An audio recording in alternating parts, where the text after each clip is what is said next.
there's the white flag from Barney the Flagman. 1 lap to go at Long Beach. White flag is out, brought to you by Whiplash Simcams. Yeah, can really hold him off. He looked like he's started to gap Cantonio just ever so slightly.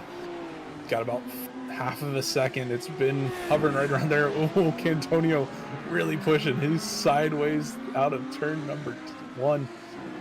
But Rayleigh just keeping that car pointed in the right direction. Nice and smooth, able to keep it going.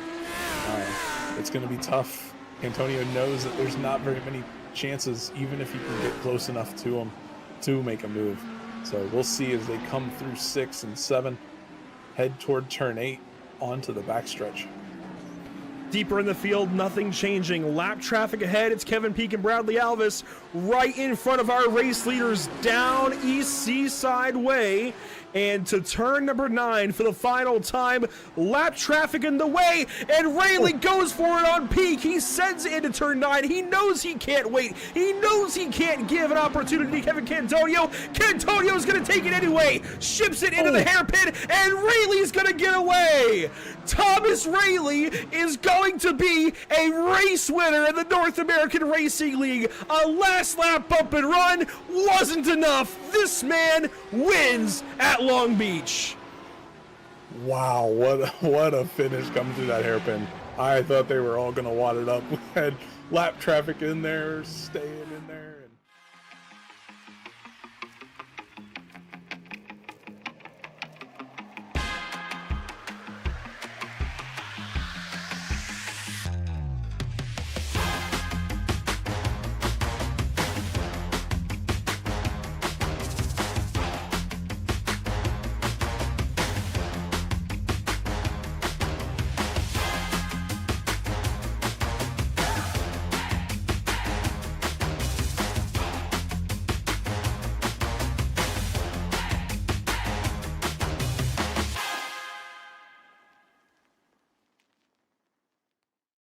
Zelazny might have a run here. He pulls up. 2 laps to go at Auto Club Speedway. What a run this has been. 5 cars out front just dancing around for the lead. Salas back to the bottom. Honeycutt stuck up top. Slide job out of Salas. Crossover out of Honeycutt. 23 should have a big run here. He does. You see Salas starting to cover it up. He goes up the racetrack. Honeycutt's clear of them both. He shoves it up in front of the 23, gets himself loose. It'll be white flag this time by. Salas down low. Zelazny looking for a hole. Side by side, 3 wide, coffee in it. White flag is in the air. 1 lap to go. Brought to you by Whiplash Simcams. Who is going to win the Luke's Playhouse 200? Honeycutt controlling the race. Coffee in second. Tires are aging. Zelazny off the top rope. Got a little bit free. He's going to crash with lights. And yes, wall there. Who knows? Honeycutt, though, leading the race. Can Coffee get a run? He's going to send it. He hits him. Big bump and run. Coffee's going to try and get away. Can Salas get there? Coffee's going to crash. Salas is going to crash. Watch Nick Lights here to the stripe. Salas is going to do it with no front bumper. Unbelievable. Wow.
Every summer, SARA takes a trip up north with super late models for 250 laps.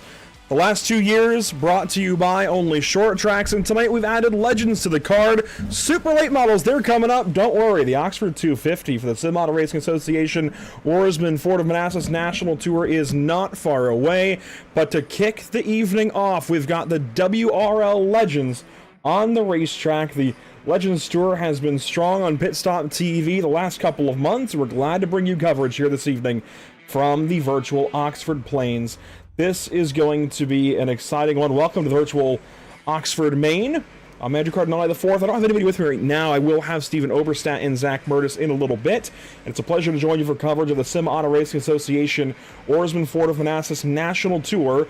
But first up, the WRL Legends Tour as we take on this Oxford Plains Speedway. As you saw, coverage of this portion of the broadcast brought to you by Whiplash Creative, Murtis Esports, and CC's Business. There is the Oxford Plains Speedway. It's practically a circle, not far away from being a true circle. And while these guys wrap up qualifying, here's a look at the car specifications for Legends. There you see some of the details about what makes these cars go round. As we get into the iRacing.com sim qualifying wrapping up, but before we go racing this evening, I want to take a look at the point standings coming into this race. And we are counting points once again tonight. This is kind of a year-long points group, all right? And this is only semi-pro. There are some different drivers in here that are Young Lions or Masters specifically, but everybody is scoring semi-pro points this year, kind of a catch-all group of drivers, and it gives you a chance to see kind of who is up against who. So far, Zach Murtis, Nicholas Farrell, Matt Voringer at the top of the field. They are pretty equidistant, actually, looking at it now, and just a little ways ahead of Nathan Williams. But I can tell you, while Zach Murtis is in the session, he is going to roll off from 6th. Matt Voringer actually is not racing tonight, and Nicholas Farrell is up front. What do you know? He has got this legend car thing figured out. Nathan Williams, Jagger Finley not here this evening. Chris Winstone also not here. Caden Ridenhour not here. Ben Kinney not here, but Ryan Thomas stands to gain quite a bit, and he will break that tie certainly with Brandon Metler. Well, into the iRacing.com sim, here we are. Drivers are getting ready for their race. Looks like we didn't quite get the Larson Parker number graphic on there. That's okay. Larson will also be on track in a super late model here this evening for the 250. Let's go ahead and take a look at your starting grid for what is race number 11 for points racing on ovals here in the WRL Legends Tour in 2026. On pole, Nicholas Farrell, right alongside Cameron Mannion, your fastest two qualifiers. It's Larson Parker, Ryan Thomas, row 2, followed by James Monolo and Zach Murtis. Your back 4, Christopher Shepard, Tommy Reynolds, followed by Jeremy Brault and Cody Panel. 10 cars for the Legends portion of tonight's race. I do want to say, I think we will actually end up having more cars potentially tomorrow night when it's Legends and Street Stocks for the Sim Auto Racing Association Ourisman Ford of Manassas National Tour Only Short Tracks Oxford 250. It is a mouthful, but what you need to know is we are running Legends again tomorrow. Twin 40s followed by the Street Stocks for 100. That is what I think is going to bring a few more Legend cars out. There you see it on the upcoming broadcast graphic as we use this partnership to the fullest of its extent. 10 cars about to go racing. Quick look at the Whiplash SimCam's race details. 15 minutes open qualifying. That just wrapped up. We'll have a 40-lap race, just one 40-lap race to carry on into our Oxford 250 this evening. Fixed setup, 100% fuel, one fast fix, green flag laps only, meaning cautions will not count, and 3 green-white checkers. The MX wraps in-race weather. How about this? 70.3 degrees Fahrenheit, partly cloudy skies, 89-degree track temp. The humidity is a little bit high, admittedly, and the winds are pretty gusty. About 13 to 15 miles per hour out of the northwest, sweeping across the racetrack. That is a little on the gusty side, but thankfully, it shouldn't affect these guys too greatly in these legend cars. Of course, it is pretty much just mechanical grip. There's really no aero to worry about. They just need to keep the cars on the racetrack. And, uh-oh, Zach Murtis might have hit the wall there. He slowed way down. I heard a crunch. I think everybody heard that crunch. That was loud, right under the camera. But it seems like everybody is okay. Well, thanks for joining us here as we get set to go for 40 laps in legend cars and 250 in super late models. This broadcast brought to you by a couple of groups. How about... Oh, hang on, that's not the right one. Here we go. I have a bunch of SARA graphics all through our graphics program. Ourisman, Ford of Manassas, Crow Sim Shots, Only Short Tracks, Privateer Race Products, RJ W21 Management, Shug Steakhouse, SimRapMarket.com, Thronberg Construction, as well as Whiplash Simcams, MXWraps.com, ATVO, Murders Esports, CC's Business, the North American Racing League, Whiplash Creative, and MX Designs. Around to the restart zone. Here we go. 40 laps of racing legend cars up first. It is the Only Short Tracks Oxford 250 WRL Legends up first. Here we go.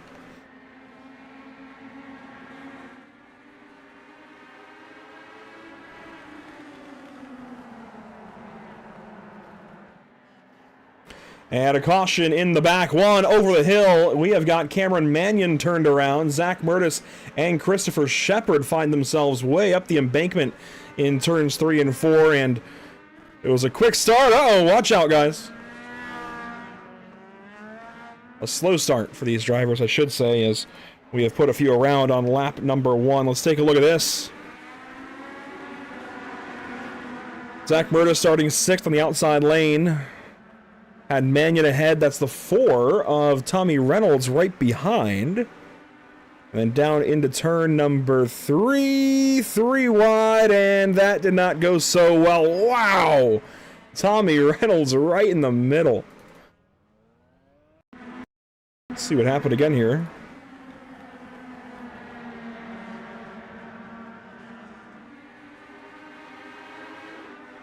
Monolo kind of just pokes his nose up underneath. Thomas adjusted, and I don't think Mannion got the news.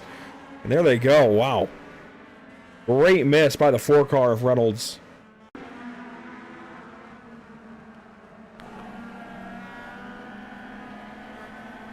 Yeah, Monolo here just went up the inside of his teammate lap 1. That's too aggressive, lap 1 of a 40-lap race.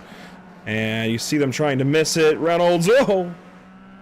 I think that is going to earn an unofficial Murtis mega miss for Tommy Reynolds in the number 4. Thankfully, he's able to get through that. We'll get one more look at this incident. Watch the 0-2 of Zach Murtis. Right in the middle of all of this, you see Thomas, Mannion, Shepard then gets hooked. He goes off way out in the dirt. Thankfully, not a whole lot to hit over the racetrack there. Zach Murtis trying to catch up to the field as we go green.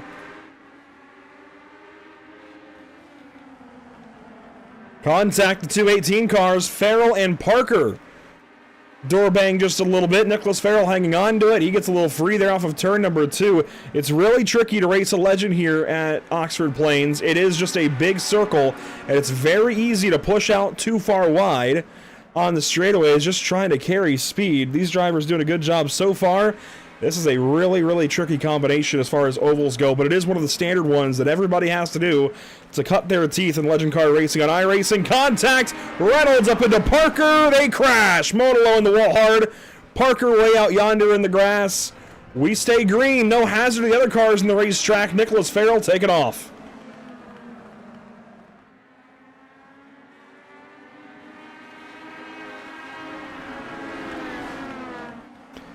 A battle here, Shepard, Mannion, and Brault. Jeremy Brault in the 74. He has registered for our National Series on Tuesday evenings moving forward as we transition our Tuesday slot here on Pit Stop TV. That'll be the WRL Legends, or not WRL Legends, WRL National Series. Brault will be running in the number 74 in the NASCAR O'Reilly Auto Parts cars very, very soon on Tuesday nights. And how about James Monolo? He's back here with that damage from the contact with the car directly ahead, Parker. But he just ran the fastest lap of the race. Clearly, he's doing okay. Might still have some damage, but the 0-4 not hurting, that's for sure, as he's right on the back bumper there of Parker. That's the battle for 9th. And there are your leaders. Farrell up over Thomas. And how about Tommy Reynolds? Doesn't even have a custom paint scheme on the car. Doesn't even have the right number on it. Does get into Ryan Thomas there briefly. But the 4 car is moving.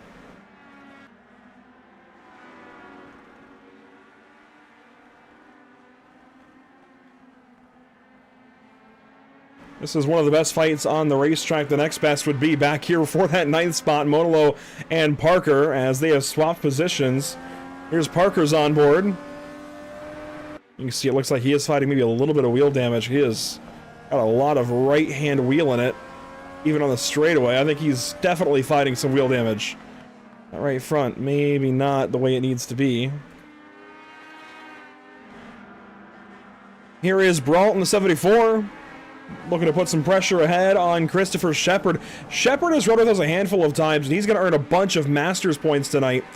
Doesn't always run with us, but tries to always make the races that we do paired up with SARA. So here he is tonight. This is going to be a big points-earning opportunity for him. I don't know that he's too worried about that, necessarily, but certainly will help him out as far as the year-long standings go. And in case you're wondering, this is a free-to-race series. All you got to do is subscribe to iRacing and own the track that we're going to. The car is free. This track in particular is also free. So you can still get involved for tomorrow's race, or races, I should say, 40 laps apiece.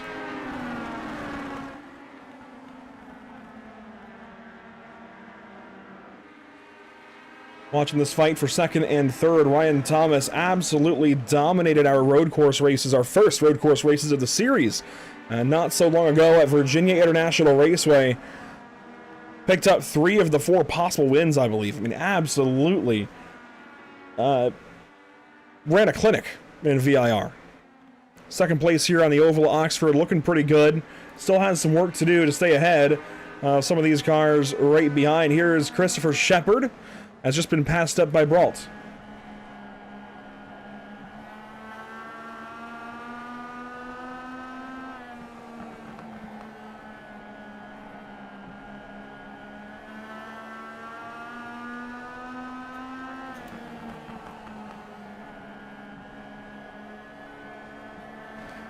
On board with Blackmagic Performance number 19, he is working on Jeremy Brault. This is for the 5th position, and you'll see a lot of Blackmagic Performance cars in our 250 coming up with the SARA National Tour.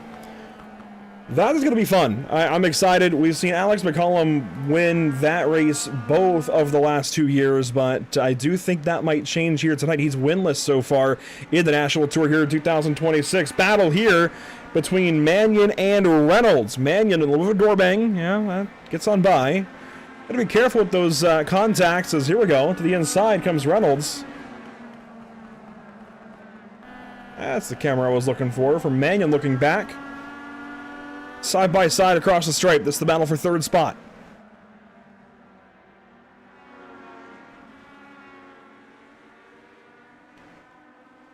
And Mannion slides back in behind driver number 4.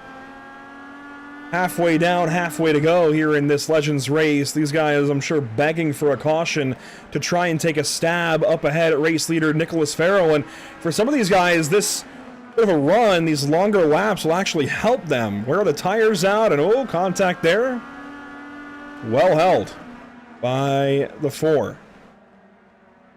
Brault in the picture. This is, I think, the juiciest battle on the racetrack. It's really 3rd, 4th, 5th, 6th all together, with 7th not far back in the number 82 of panel.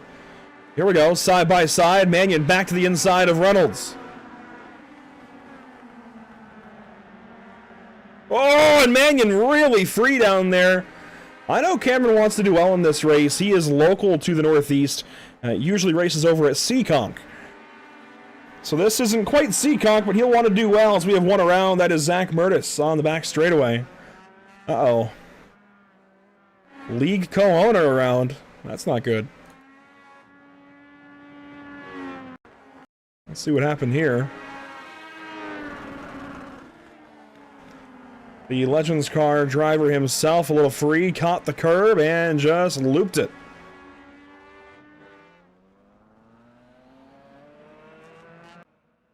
And so he will get that car turned back around, and with the rest of the field, there is Nicholas Farrell. Car number 18. If we go back to the point standings coming into this race, look at that, 6 wins. Looking to make it 7 potentially tonight. That is the most of anybody on the oval side here. Most of anybody, period, so far in the Legends Tour here in 2026.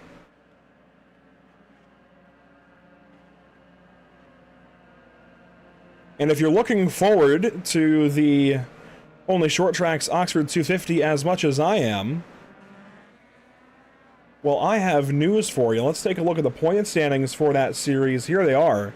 Colin Murphy, a driver to watch. We'll be talking to him in pre-race along with Cody Dempster, who is starting this race on pole tonight.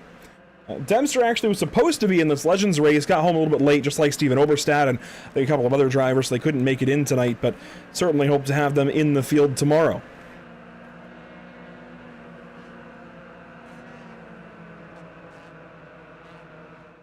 And off of turn number 2, you see the iRacing.com safety car lights have been extinguished. There's the effect of your choose. Farrell down low, Brault up top. Big move for him, up to second effectively. Shepard follows Monolo as well. Here we go. Green flag on the way. We are racing once again at Oxford Plains.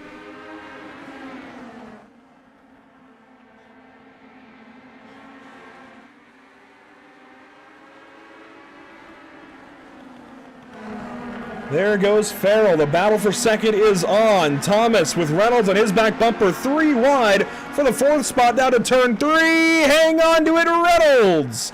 Contact again. There goes the 4 car. There they all go. Turn 2's a mess.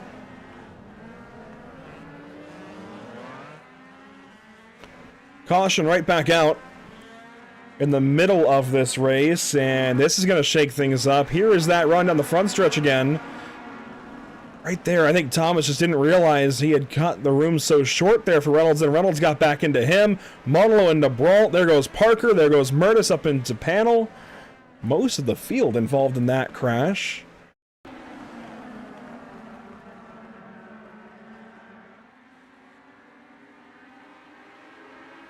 And yeah, the 4 just made a move up underneath the 32. I don't think Ryan Thomas really realized what was happening there. And there they go off of turn 2. Golly, Murtis took a ride. I don't see any Murtis mega misses out of this, but let's go on board with Zach.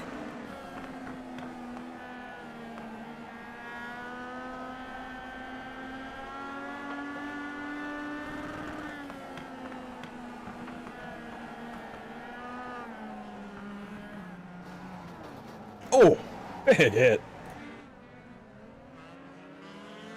And back to live picture as Zach Murtis is in the pit lane, actually, taking service on that 0-2. That's a fast repair, it looks like, for Zach out of Wake Forest, North Carolina. He'll be joining us in the broadcast for these super late models here shortly.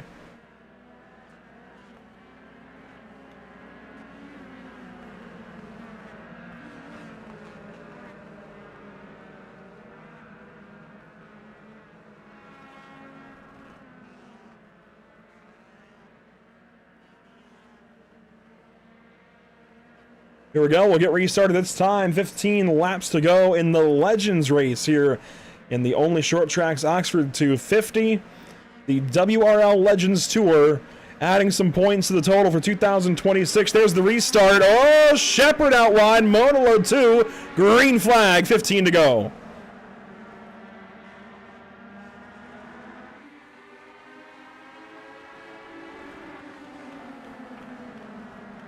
Mannion up to that 3rd spot once again. He's going to bring the 18 of Parker into that battle. Larson Parker back through the field here. He is working on the 4th spot. That's Christopher Shepard over his right shoulder. This is the look back from Parker's machine. It is a busy, busy place there in the midfield. Christopher Shepard working backwards. Tommy Reynolds now in the middle of it. Oh, contact. Up the racetrack they both went. Monolo takes advantage. Here comes Murtis on the inside. Up to 7th as Shepard slides back. And here's the onboard from Cody Panel. He's just watching all of this unfold. He is running last at the moment, but there's still some time. And oh, there's a big hit. Cody Panel takes the brunt of it. Off the racetrack goes Christopher Shepard. No caution for this. We will stay rolling. I do want to take a look, though, at what just happened to these two. There's Shepard in the black 19. He's trying to get down, and Murtis got loose, and big overcorrection out of Shepard. He took a really, really big hit. Cody Panel down to the pit lane, unfortunately, in car number 82. He needed service after that hit. And he just might, well, he's not going to call it a day just yet. He will stay in it in hopes of another yellow up front. Oh, we have had a change for second. Cameron Mannion coming alive as Shepard takes it to the pit lane.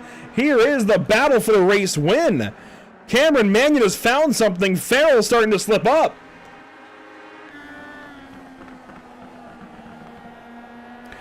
This could be one of the first times we see Nicholas Farrell actually get passed on an oval.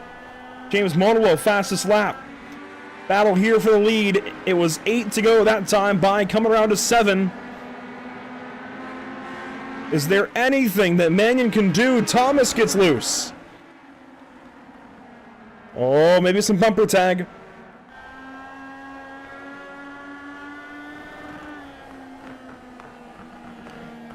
On board, Cameron Mannion, 6 laps to go this time by. There is lap traffic ahead. That is Cody Panel. These guys stay super, super close. The gap now looking to favor the 18 car once again. These are your top 5. Thomas sliding back, Parker and Monolo right there. They've saved their tires despite being at the back of the field early in this race. Thomas slips up. Here comes Larson. Parker to the inside. No dice just yet. Mannion has a run.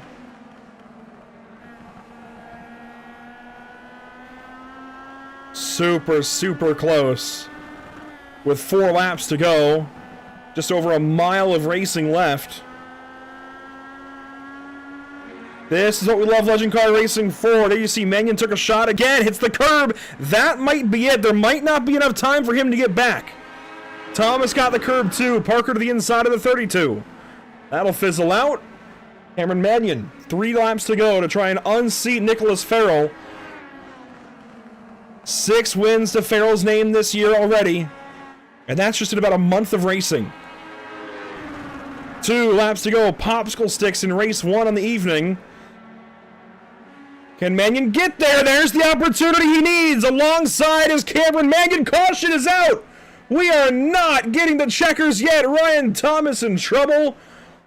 That will put us into overtime. These guys have 3 attempts at it, and Cameron Mannion has got to be kicking himself that he couldn't get it done sooner.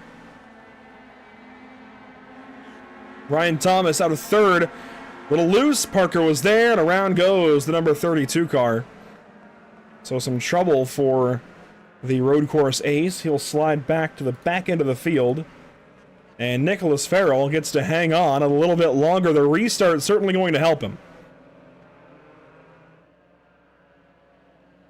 Man, Cameron Mannion just about had him. I wish that had gotten to play out, but a look at the MX Wraps overtime rules. We'll get 2 laps, a green lap and a white lap, then checkers will end it. If the green lap is completed, the race is official. If the green lap is not completed, we'll get another restart up to 3 attempts, I believe. I'm the one that set the session up, but I'm questioning it myself, but we should have 3 attempts. I'll tell you what, it would have been whatever it says here. Yeah, 3 green, white checkers.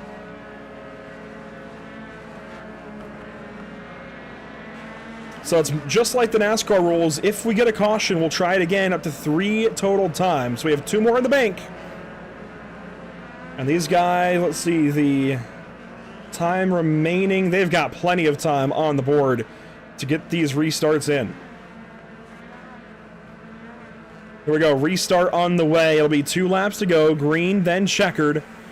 Let's see if Nicholas Farrell can hang on, or if Cameron Mannion can get the best of him. Monolo chooses the outside. That's the restart zone. Mannion botched it. Modelo to second.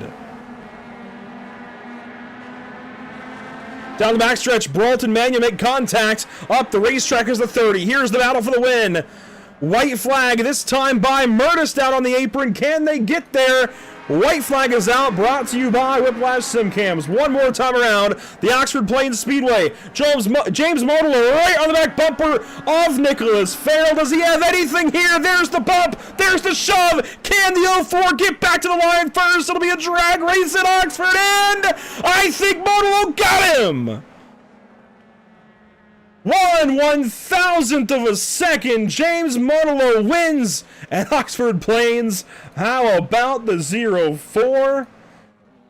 What a move in the final corner. That was quintessential legend car racing. A little bit of a shove, drive up underneath, beat him to the line. That was a perfect move out of James Modelo. He's going to park it right down in victory lane, and we're going to talk with your top three in just a couple of moments. What a move from James Modelo. Let's take another look at it.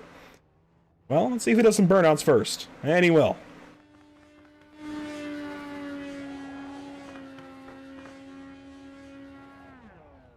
Put that one on the highlight reel for the Legends Tour. That was amazing. It's not often you see a bump and run actually work on iRacing, much less in Legends cars. Let's see, here is the final lap. That's down to turn one. Took a shot there. Farrell got just slightly loose. Modelo was right on his bumper, didn't have far to go. Just a nice little shove, move out of my way. And then here's the run down to the stripe. Modelo. This is how close it is. Wow. We actually do have a start-finish line camera. So let's see this again.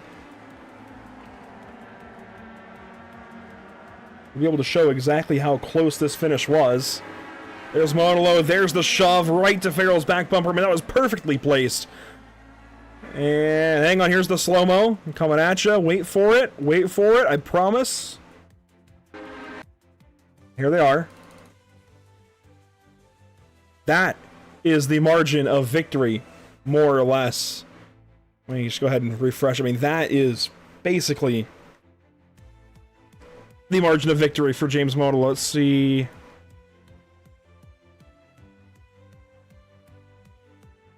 There we go. Zoom in a little bit. There you can see a little better. That's the margin. Let me reach it across my desk to do this. There we go. That's how close it was between these two for James Modelo to get the win here in the Legends. That's his first win as well in this WRL Legends Tour. So congratulations, James Modelo. Let's take a look back at your unofficial race results. Modelo gets the win. It'll be Farrell, Mannion, Parker, Brault, your top five. We'll talk with your top three in just a moment. Thomas, Murtis, Reynolds, Panel, and Shepard, the rest of your field. Hate to see Shepard out early, but he also has that super late race to get ready for, of course. The reason we're all here tonight, the headlining event, the only short tracks, Oxford 250. Let's go ahead and bring in race winner James Modelo. That was incredible. And look, it's hard to find somebody who can perfectly place a bump and run like that, especially in Legends cars and iRacing. James, I'm sure you've learned a trick or two in the real world. Is that what went on there? Yeah, I mean, it was, I used some of the stuff I've used in the real world to move them without wrecking them. And I honestly use this as practice, so I learned it in iRacing. So I've got a lot of experience doing that. And I restarted second because I got wrecked at the very start. But after the restart, the Cameron had a bad start, and I was able to get down behind him. And we rode around for the first lap on the green-white checkered. And I was right behind him going into turn 3 and 4, so I figured I'd try to move him, and it worked, and just barely got it by 0.001. So you finally get yourself a win to match Ryan Thomas getting the road course wins. But what's it going to take for you guys, you and Ryan, to duke it out? I know you guys work together. Yeah, I mean, if we can just get up front together, I'm not going to race him like, I'm not going to race him special. I'm going to race him like everyone else. So if he's in front of me, I'll move him just like I moved Nick tonight. And I'm curious as well, as we actually see Ryan get turned there off the 18 car with his spin to set that all up. Where do we see James Monolo back in a race car next? In real life, we got Shenandoah this Friday, so tomorrow, and I'll hopefully be able to run the next. I'm not going to be able to run the race Tomorrow, Friday of course, for yeah. pit stop. Yeah, but hopefully after that, I'll be able to run the next one. We're hoping to run New Hampshire Tuesday, the road course. I think you've been there, right? Oh no, I don't own New Hampshire. I'll have to see if I can get it. But, Well, have you been I'm there in the super real excited. world for like road course world finals? No, this is my first year in the Legends car in real life, so I haven't been there yet. Okay, there you go. Well, might be a good tune-up in case Inex heads back there. But James, congrats. Big win tonight. That's a lot of points for you. We'll be talking to you again soon. Yeah, thank you. See ya. There's James Monolo with a big win this evening at Oxford. And that brings up second place finisher Nicholas Farrell with not quite the win that you thought you were going to have going into that final restart. I'm sure you were probably a little bit anxious as soon as Cameron got to your inside into 3, but then the caution came out. What was that feeling like? Did it feel like you were saved? I felt like I was saved there, definitely. He got in there, and I was like loose off the corner. I was like, oh, he's gonna win this now. But the caution came out and saved me for the first last couple laps, and then we got moved out of the way. And I can't imagine that you are, happy about the Oh. bump and run from Monolo. But look, if you remove yourself from the fact that you lost the race, that was pretty cool, right? I'm not even mad about it. I'm actually that was an awesome finish. Hey, respect due, I suppose, to James. I mean, I'm kind of the thinking that I see a lot of guys hit someone, a little bump and wreck somebody often on iRacing. So it's pretty cool to see it go the right way and you not go, careening off into the abyss off of turn 4, right? Yeah, I'm happy I didn't get wrecked there. That's it was awesome. Congrats to him. Like, it was an awesome finish. I was like sitting down in my seat, like not looking because I was so nervous if I was gonna get the winner note. This is one of the first times we've actually seen you get beat on an oval. Does this prove that you're human? You might lose some of these races that you enter? Yeah, definitely. Well, next up, we're trying to head to the road course at New Hampshire. That will be Tuesday evening. Do we see you there? Maybe. I'll Okay. see if I'm busy or not, and I might buy the track. So. Okay. We're trying to drum up some support for the National Series. They're running the Legends. They'll tell everybody to go run the recruitment race. But Nicholas, hopefully we see you there Tuesday. Otherwise, hey, we'll see you again soon. Winningest driver still in the Legends Tour. Congrats. Thank you. Nicholas Farrell with a big run this evening at Oxford. And that brings up Cameron Mannion, the third of our interviews this evening. And Cameron, look, you had it, right? And then the caution came out. How crushing was that? Yeah, I've made the move, and I was like, I got it. Made him screw up, and then caution came out, and that kind of ended it for me. Yeah, I mean, those cautions are especially crushing. I think iRacing would have scored you ahead if we were counting caution laps, but of course not counting caution laps made the difference there. And then what happened on the restart? Just trying to get the power down? Yeah, I was trying to stay on his bumper, but I didn't want to move him or wreck him or spin myself out. And I always struggle with restarts that aren't on green. So tried to stay on his bumper, but gave just enough room to James to let him slide in, and just hoping that they were going to wreck in front of me. I could steal it, but not the case. I know you've got a bunch of experience at Seekonk, but have you run at Oxford before? Nah, never. I've only ever ran at Seekonk. So how similar, I mean, obviously you've only seen it on iRacing, but how similar are the two tracks in your opinion? Really similar. I mean, Oxford and Seekonk, you don't really turn much, or you don't stop turning, actually. They're mostly ovals. Just they're not much difference, honestly. I enjoy both of them. I want to race at Oxford one day in real life, definitely. Yeah, I'm looking at the overhead of Seekonk, and it looks similar in that it is, I mean, a Popeye's biscuit away from an oval, I guess. I mean, a circle, I should say. It is an oval. It looks like it could just be a circle. But, I mean, the walls bear down on you. Does that maybe give you some more confidence at Oxford versus a place like Seekonk? No, I felt confident in Oxford. I've been practicing a little bit, and they're really similar to me, so wasn't much of a problem to run here. It was really fun. And we've got races again tomorrow. Twin 40s. We see you come back for that. No, I'll be racing at Seekonk tomorrow if weather holds out. If it doesn't, then I might show up here. Fair enough. Hey, best of luck at Seekonk. Hopefully it stays dry, and hopefully you finish well. Thank you. Have a good night, dude. Cameron Mannion, good night to you as well. Third place in the Legends Tour here at Oxford to get things started for the evening. And I'm going to switch straight over to the Discord for the Sim Auto Racing Association so I can go chat with, let me find him, with Zach Murtis. And we may as well pretty much interview you here, Zach. What happened? I know you're not terribly happy with all that. Just some irritating technical difficulties on my end that I have been struggling with over the last few weeks, and it kind of came to a head tonight, and it in some way, shape, or form affected my driving ability tonight, and I'm not going to shy away from that. I was very much a weapon out there. I got into a couple people, got involved in a couple wrecks, even popped the curb and spun like a doo-doo bird. So I feel bad about how I drove tonight, and I feel like I'm at a better caliber than acting in such a way, and I just want to get my equipment fixed so I can be a little bit better. You don't need to feel bad, Zach. I mean, it gives a bunch of points to Nicholas Farrell, right? I mean, he's chasing you down to the standings. Yeah, no, he gains a lot of points, but, you know, we want to put on a good race, and I caused probably 2 of those cautions, so it's just a little irritating. But, you know, that's racing. We live, learn, laugh, and love, and we keep moving on. All in all, it was still a really great race. I promise you, it is okay. However, we are awaiting our third broadcaster. We're going to have a little break here. We have a surprise guest. I think I've already mentioned him, but a surprise guest joining us for the SARA portion of this event. And Zach, let's take a look at the point standings before we go to a break here real quick. Any thoughts seeing this and how it's all boiled down after Langley a few weeks ago? Colin Murphy now at the top after that Langley win. Williamson dropped down a little bit. Edwards is now way out of the top 10. Things have changed. Things have definitely changed, and I think rolling in to Oxford, especially into Oxford, we'll see those points change a lot more.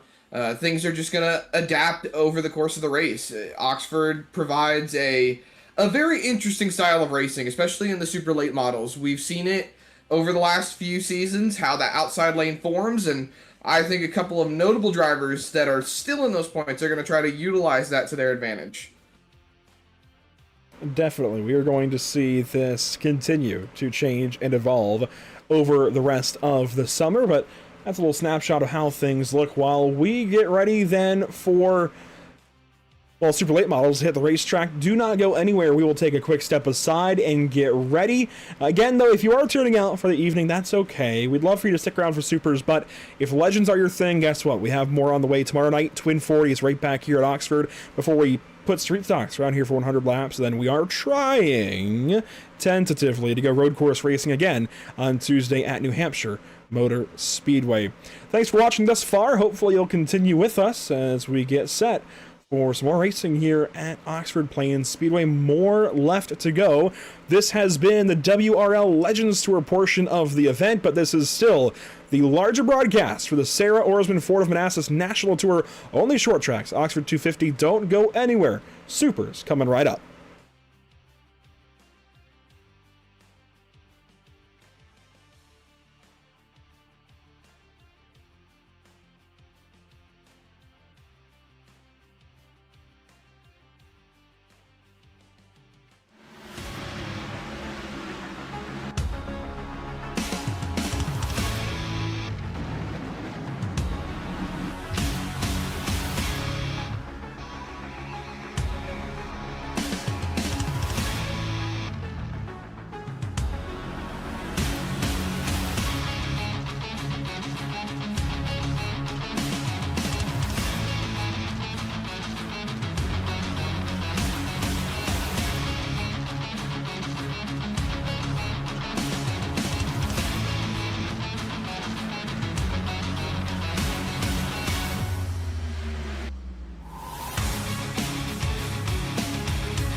Here we go, back up to a restart. Quickly, let's go over the overtime rules. We're about to go back green, but we get 2 laps, a green lap, a white lap, and then checkered. If the green lap is completed, the race is official. If the green lap is not completed, we re-rack and restart, and we do it all over again. After all 3 attempts are used, a caution can end the race. Here we go, green flag back in the air. We are racing again here at California.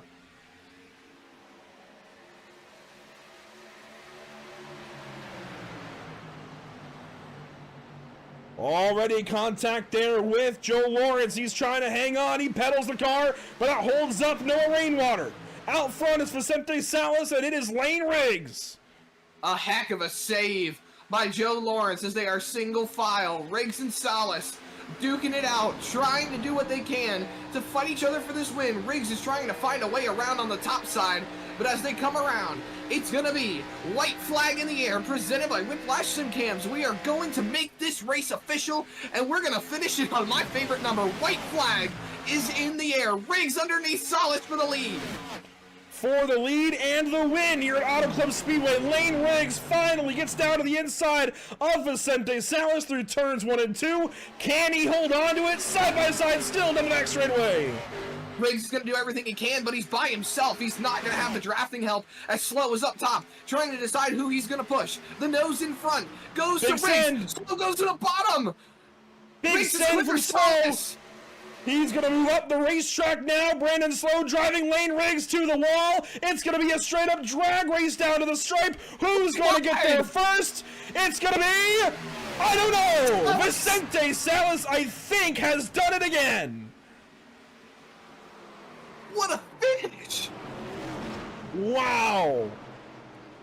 What a run to the end by these drivers. Officially, Salas gets it, and Slow and Riggs tie 17 1/100ths of a second, 17 1,000ths of a second behind Salas.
And welcome back from our side-by-side break. Oxford Plains comes right back to life. Zach, a quick look here at the track map once again. It's basically a circle. Yeah, it's basically a circle with a few squiggly lines in between. Yeah, that's basically it. The pit lane, there are two paths down the pit lane. This is one of the most unique tracks in terms of pit lanes on iRacing. We may see some cars, actually. Yeah, we should see some on that back pit lane that squiggles through the middle of the racetrack. You don't want to pit back there if you don't have to, but obviously that is the overflow, and it will be used. Into points, as we talked about, here they are once again. Colin Murphy on top. Harberts, McCullum, and Rolf a little farther back. Some big gaps up there at the top, actually. And, of course, the wins from Murphy, Williamson, Edwards, that has helped them, but Edwards is way down there. Williamson not in the field tonight, so Colin Murphy easily the favorite right now for this championship. And Alex McCullum still winless, Zach. I honestly might ask our couple of driver guests in a moment what they think of that, but that has to be a surprise. There's a lot of surprises that I feel like we're going to see tonight, Andrew. And Oxford has a way of making more surprises, so you never know what is going to be in store for tonight. Oxford always full of surprises. I feel like it's always one worth watching, though. These races the last couple of years here have been a lot of fun to watch, and I'm pretty sure Alex has won this race each of the last 2 years. I know he did. No, Cabry won it last year. That's right. It was McCullum, then Cabry. But McCullum did dominate the opening 95 laps. I've got notes. Regardless, this feels like a race that should be in his wheelhouse. He is leading the practice session currently. But as I mentioned, we have a couple of drivers to talk to first up. So let's go ahead and get into the iRacing.com sim. And I guess first, Zach, we can take a look at the practice times here in the warm-up session, and well, Alex McCullum, right where you would expect him at the top. The number 60 is second. That is Parker Traves. Then Dallas Mataska on back through your top 5. You also have Hamilton and Terzak. Let's go ahead and bring in those drivers. First up, the driver that will lead us to the green this evening, that will be Cody Dempster. And Cody, I mean, this is always a big opportunity. Anytime you start at the front of the field, you've won your heat race each of the last 2 years as well. You do so again last night. You'll lead us to the green. Is there any extra pressure going into this race? A little bit. It's always kind of that pressure, especially with the format that we're on this year, with the extra 10% power, not to step on it in front of the field. But other than that, I don't think there's any extra pressure. It's more of a little bit of a bonus our way to have the luck of the draw, to be in Heat 1 and then start win that start up front and be able to be out front and clean air and hopefully hold on to that as long as we can. Because Oxford, we all know Oxford historically is a difficult place to pass and get around cars. So the further up you can start, the better off you are, no matter what. When it comes to Oxford, short track racing is tight as it is, but this place makes tight racing look like it's just super speedway racing. It can get spread out. It can be all over the place. At this track, you're always on top of somebody. What is the game plan? You've got to worry about not running over the guy behind you, but you've also got to worry about the guy behind you not running over you. Yeah, I think it's just putting yourself in a good position, especially, as the race goes on later, you're going to see guys kind of do some more risky things, especially if the racetrack stays bottom dominant, or like we saw last year, it got super wide, right? You're going to see guys do some more risky things as the race goes on, but very early, you just got to put yourself in a good position anytime. You just got to be aware of where you're at, and if someone's hitting the binders hard in front of you and the guy behind you doesn't see it, maybe you drift up just a little bit just to let them peek and see, or get yourself out of the way, because the last thing you want to do is end up wrecked just because they couldn't see what was going on behind you. And we're going to have you make a win pick here in a second, Cody. Other than yourself, though, who are you on the watch for as a driver? As this run goes on, you talk about the groove potentially widening out and how the track might take heat and rubber and everything. Who are you watching for, not just you, not just Alex over the course of 250 laps here? I think us as a group, a couple chassis to shop is really good. I think my pick's got to be Trevor. I mean, the old man's still got it. I mean, we all saw what he did at Slinger the last race we had. He might be old and washed up, but he's proven that he's still got it. I think he's going to be really good tonight because he's looking forward to it. Fair enough. So Trevor Edwards, the first off the board. I mean, we can pick the same guy twice. Let me get the graphic up here. There we go.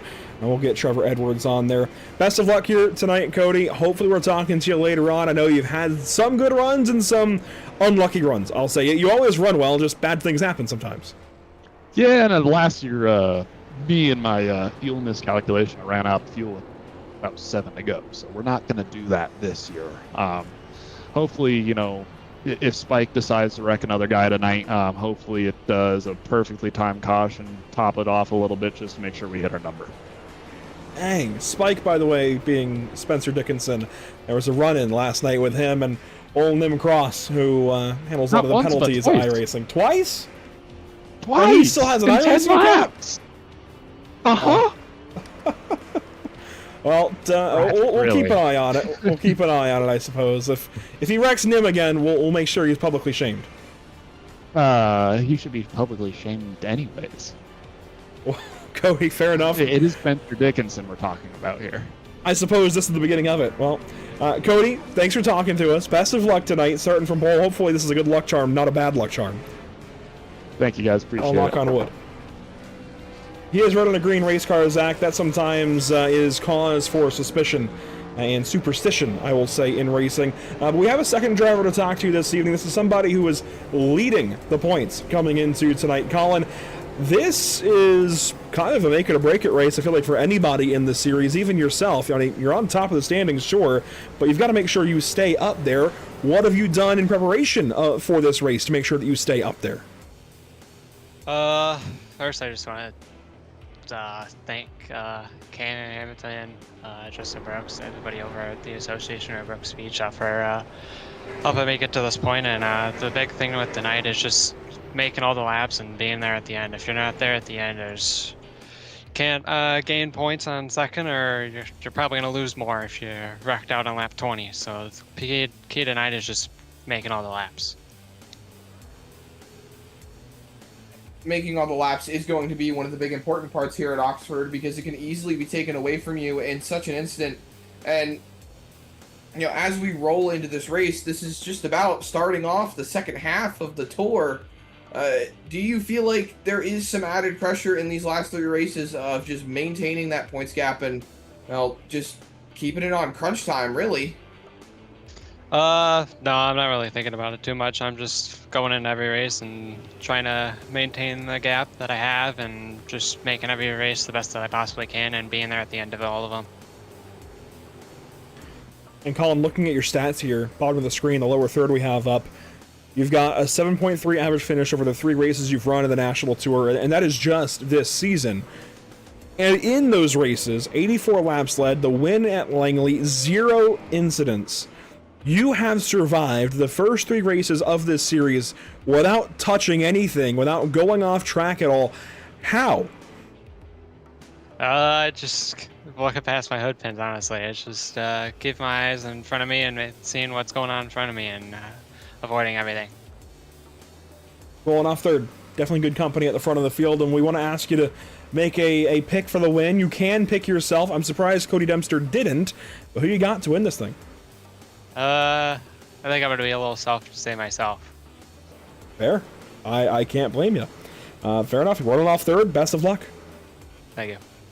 Colin Murphy at the front of the field, just about as we get ready to go racing here this evening. Zach, we're about to advance into the race session here in a moment or two. I'm not even going to pick tonight. I've been giving guys bad juju lately. I'm going to stay out of it. Zach, who you got? Oh boy, I'm very tempted to go with a glaringly obvious pick that we seem to go with quite often, especially since he's top of the board in warm-up right now.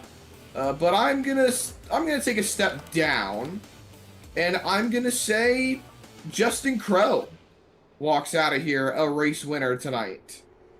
It's interesting that you mention him, because if I've got our new power rankings memorized right, I believe he is up there on them. Let's look at those. No, I was mistaken. I knew I had to grab his number in one of the graphics for something. I think it was actually him moving up in the standings. So regardless, he's on the move, and here's a look at your Whiplash SimCam's power rankings. Alex McCollum on top. We did tweak the algorithm a little bit, so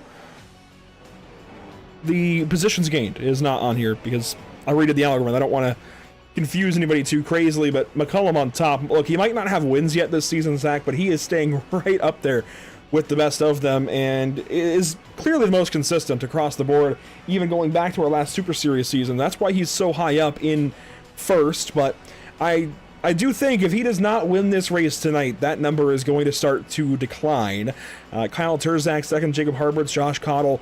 That's the usual kind of top four, I'd say, as of late, but Colin Murphy, Chase Williamson 5th and 6th, Tracy Petter up into 7th.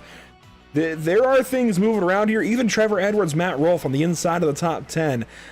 I'm sure this is going to change a lot between this week and our next race coming up much later, actually next month at Martinsville. But definitely a good look at kind of a snapshot of who has been fast lately.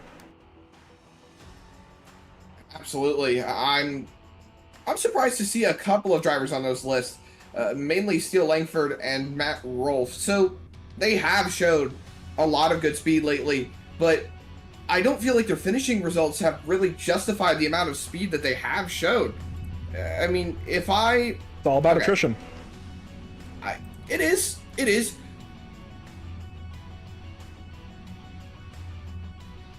I think that's a big part of it, but fair enough. I mean, yeah, we look at the speed charts and where some of these guys are starting, it's like, how are they so far up? But here we go, starting grid on the way here at Oxford Plains. Let's go ahead and roll through our 30 starters this evening. Cody Dempster on pole. Steele Langford rolls off from second. Back in row 2, Colin Murphy, Daryl Hamlin. That's an interesting second row for the start of this race. It'll be Justin Crowe. How about that from 5th? And Joel Smith from 6th. A little farther back if I can hit the right grid. Hang on, let's get that back up. There we go. Tracy Petter, Cameron Hamilton in row 4, followed by Matt Rolfe and Mitch Durnowski. Rolling further down the running order, you have Magnum Tate and Kyle Terzak in row number 6. Row number 7, Trevor Edwards with Larson Parker, who just ran the Legend Car race. Brad Carpenter and Alex McCollum in row number 8. Right behind them, you have Josh Cottle and Parker Traves. And then rounding out your top 20 in row number 10, it's Dallas Pataska and Spencer Dickinson. That record guy starting all the way back in 20th spot. We'll see how he does. Chris Horton, Kendall Tucker, that's your 11th row on the field, followed by Connor Robeson and Jacob Harberts. Kyle Meyer starts back in 25th. That's good for him. He fell down big time in the standings last time at Langley. Then it's Blake Thronberg from 26th. Alex Thomas, Sam Roush, and to complete your field, Matt Vorndran and Chris Shepard. Technically, they were both in that Legends race, but Vorndran didn't race. He was race control. Regardless, good to see him out here in the field tonight as he just got in by the skin of his teeth. We have a couple more pace laps here, Zach. Let's look at the Whiplash SimCam's race details, and there you see the qualifying and heats were run last night, but that gave us a 30-car field with a provisional or two. A 250-lap race coming up next, green flag laps only. That's big, especially talking about fuel. Dempster mentioning these guys technically start the race to the good, but any cautions put them in jeopardy if they put full fuel in the car. And even rolling under these extended pace laps right now is taking fuel out of the car, so already starting them at a detriment as the lights are out atop the iRacing.com pace car, and we are getting ready to turn them loose, Andrew. Saw the two change tires, two change sets, I should say. That will be interesting to watch as the night goes on. Here we go. Start zone for the first time tonight. Cody Dempster in control. Green flag in the only short tracks, Oxford 250.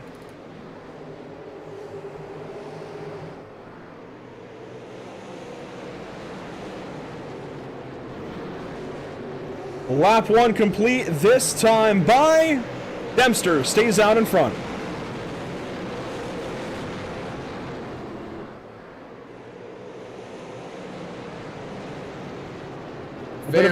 Very large margin right now. Back to Steele Langford. Half a second already as Murphy slots into the 3rd spot. Crowe is up to 4th as Dempster turns the fastest lap of the race so far. Joel Smith falls back in line. Yeah, he pumped the brakes to get in behind Matt Rolfe, who's up into the 7th spot. A little bit of contact off too that time between Murphy and Langford. You're watching from high above the entire field, working here under the opening laps at Oxford. Dempster taking off, and you know, he was quick to mention these guys are still running plus 10% power in these cars. I wonder, is that going to hurt him getting out to a lead like this early in a longer race, higher horsepower?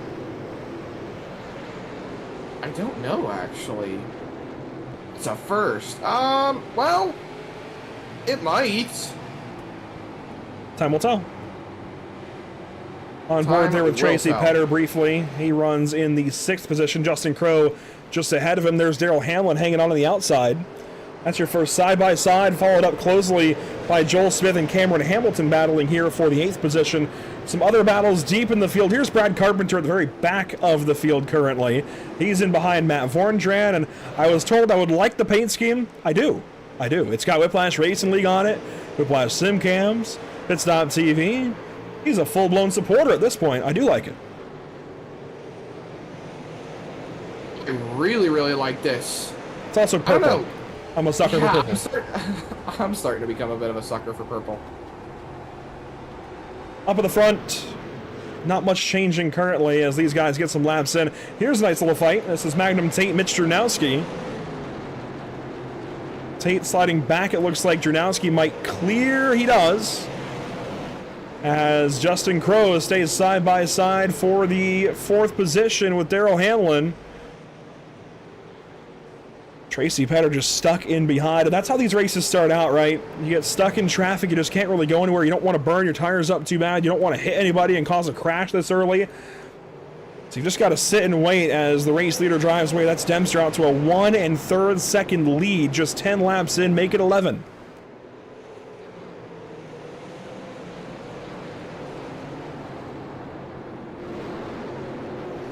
And you see the single file look already. Everybody clamoring to get down to the bottom.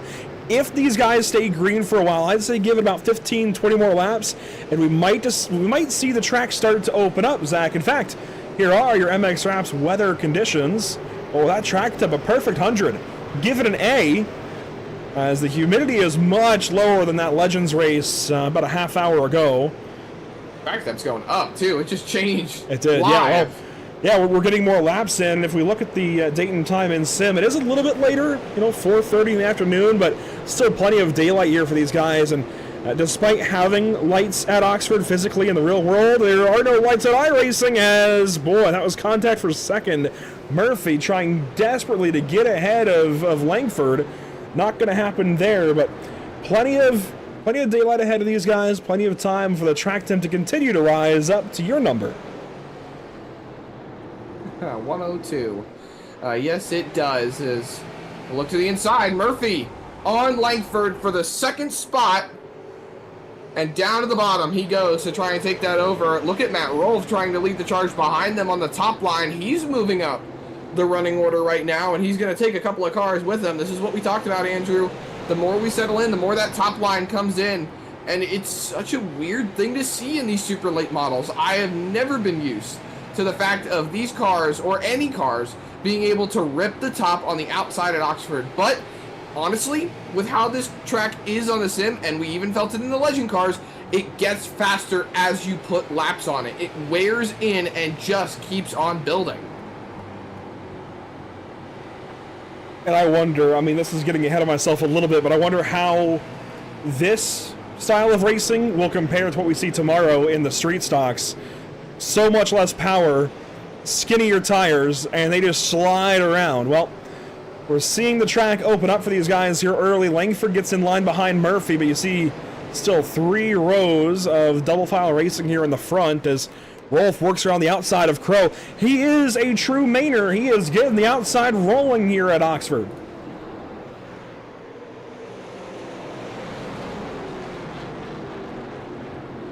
I'm sorry, did you say a Mainer? That's what they're called. Maine natives are called Mainers, yeah. I didn't know that. Matt Rolfe from not too far away from the Oxford Plains Speedway in the real world. 3 wide behind him. Tracy Petter on the outside of Mitch Drunowski and Daryl Hamlin. Look at this. As they fight for these spots, Hamlin up into Petter. Hang on to it.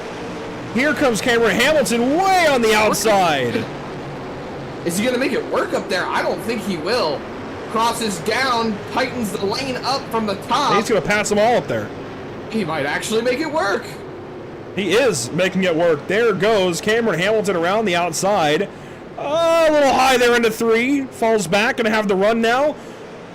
Nose ahead of Petter again. Come on, Cameron, you got it. Petter gets down in front of Hamlin, so the 10 is ahead of the 7 at least. Still working here on Tracy Petter for what will be the 6th position if he can just get clear. Murphy moving up the racetrack ahead of these guys. Caution is out. First time tonight, it's Chris Horton. And that is a big hit to the back end of that race car. No rear bumper, which means no spoiler. And Thronberg, uh-oh. That right front is destroyed. Not good. We saw Thronberg a little bit further down the running order as the race had gotten started, and well, I wonder if he knows that he needs to pit. I think he knows. I don't know. Let's take a look back at what happened here to bring out this caution. Well, he definitely knows. He's still. This is back to live picture here briefly. Let's go back here now and get a look. Well, if ATVO wants to cooperate, my replay button is... There we go. I'll just go ahead and do it live, I suppose. Whenever ATVO catches up, we'll get to it. Here we go. This will be the stack up. I believe this is going to start with Chris Horton.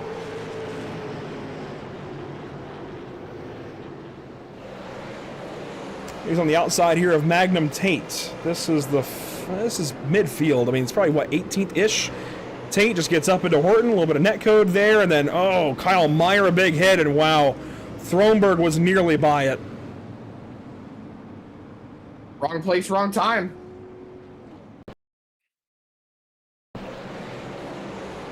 Let's get one more look. A little bit of netcode, just turns the 42 sideways. Meyer had nowhere to go, big stack up, and then, yeah, Blake Thronberg just absolutely destroyed the flagman right on top of it. Didn't have far to look for that, as we'll get back to live picture. Chris Horton's car not fixed as he works off of that alternate pit lane. Jumps over the curbing, and there's Magnum Tate in the pits. And here we go. We are back green just like that.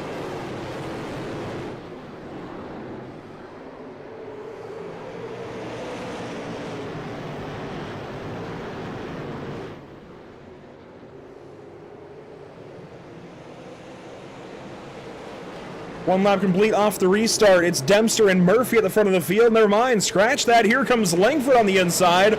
Watching from the newly installed fan cams here at Oxford Plains. I do love these vantage points. It's like you're actually there. I mean, wouldn't you actually want to be there, though? I would.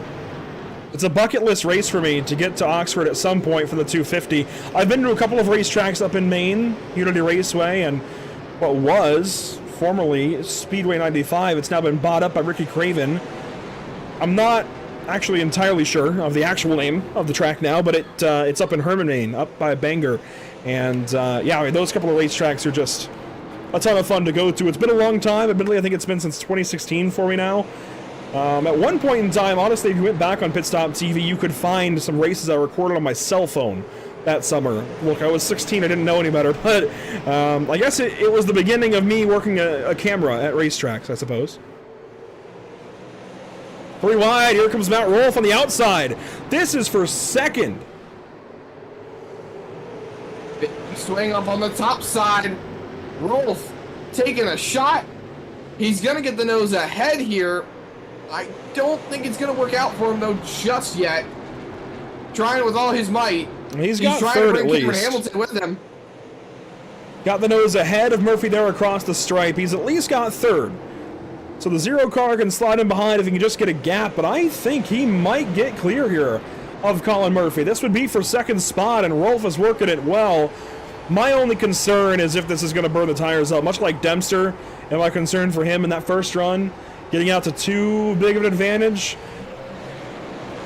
We see comers and goers over the course of these races, and I mean, somebody who has not at all been to the front yet is Alex McCullum. I wonder how much he's saving his stuff. We've seen him the first couple of rounds of this series this year with the higher horsepower. We've seen him not really be up front at the start of these races and come alive later. I would watch that one car and take notes.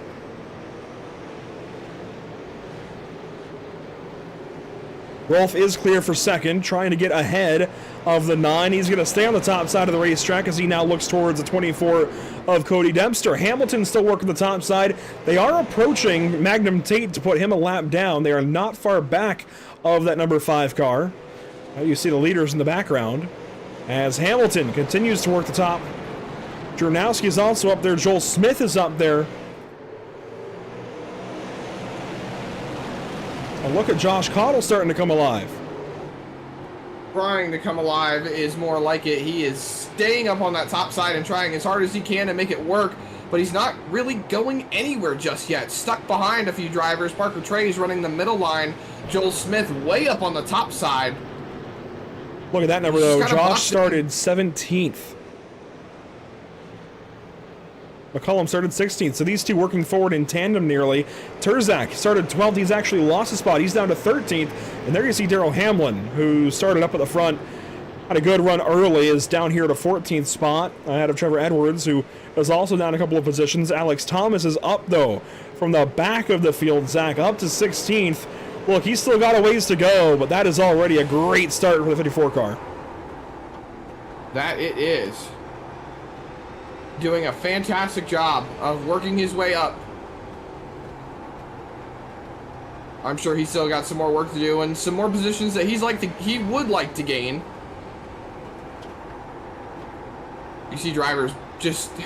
This is kind of what we talked about, Andrew. Drivers just trying out the high side and staying on the low line and just getting boxed in. They're all on top of each other. It's like, in a way, being at a super speedway. Everyone's packed up together and you can't really go anywhere. And this is ironic for me saying that bigger short tracks are more like super speedways, so everyone gets to be spread out at least. I'm literally contradicting myself. This is also not a very big track. It's just over a third mile. I suppose it is bigger than some tracks we will visit here with SARA, but one of the smaller ones, I'd say, this season. I mean, South Boston and Langley are both a bit larger. I will say it is wide, though. A lot of room to actually race. It's just that the racing line is really, really small. Usually you're on the bottom, but it's widening out tonight, Zach. These guys all over the racetrack still. There you see most of the field. Hamilton is still up top. Jurnowski goes back up there. I will say Rolf is still on the top side, but Murphy is drawing close back to him. Hamlin's way up top. Crow is up top. Still watching Joel Smith race with Parker Traves, and look at that one car. I said he wasn't exactly towards the front. He must be listening into the top 10. Alex McCullum. Moving forward in the best way he knows how, to just go and get after it. I do think there's a method to it. As they check up ahead, Tracy Petter and Parker Traves, a little bit of contact there maybe. This is looking back now from Matt Roll's perspective. That is Colin Murphy in second, and these guys are not far off of Magnum Tate now. There's the orange 5 car up ahead. So they will be in some lap traffic soon. I wonder how that's going to impact these guys trying to make this a multi-groove race. There is 1/5 distance. This is one of the longer races these guys run. Oh, the 5th of the lap's already in. Already a 5th of the way through? 20% that last time by. Oh my goodness. Let's listen on board here with Matt Rolf a minute. 3rd gear for him. As we'll see most of these guys, if not all of them, run with their setups. This is open setups. He's got a lot of wheel in the corners. We know as he tries to run down to the bottom here to shut Murphy out, we know that the actual wheel positions that we see in the cockpit they're not always indicative of what they're actually running or how far they're actually turning the car, because we don't actually get the offset data on their setups. But he seems like he's turning the wheel awfully far left to get around this racetrack right now, as here's the fight just inside the top 10.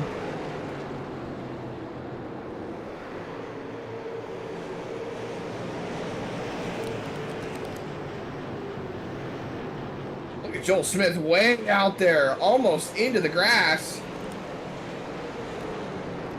Trying to make that top line work for him.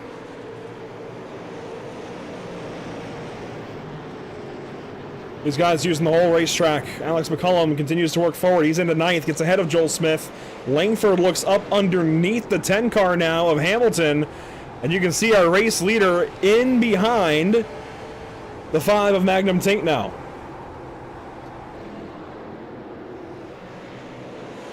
We're starting to spread out, too, a lot more than that first run. I think getting more laps on this first run, Zach, has warmed the track up a good bit. Yeah, 109 degrees. So adding that on top of the already decently warm track, and then going back green now for the better part of 30 laps nearly. I think it's actually been about 30 laps since that green flag it has. So I think this is helping warm the track up to where it's actually making these guys work at it a lot more than years past. Not that they haven't in years past, but it felt like the field was a lot more together, more of the race, and now it almost looks a bit more like we're going to spread these guys out for a little bit. I say that, and there are still some battles back here. Hamlin and Crow just ahead there of Connor Robeson. I believe Robeson making his first start here in the series, and that is cool to see. I've not seen him before on this entry list. I actually had to make a graphic for his number today. But he has run a Legends race or two with WRL. But good to see Robeson now in a super here tonight, right in behind Justin Crow. This is navigating traffic.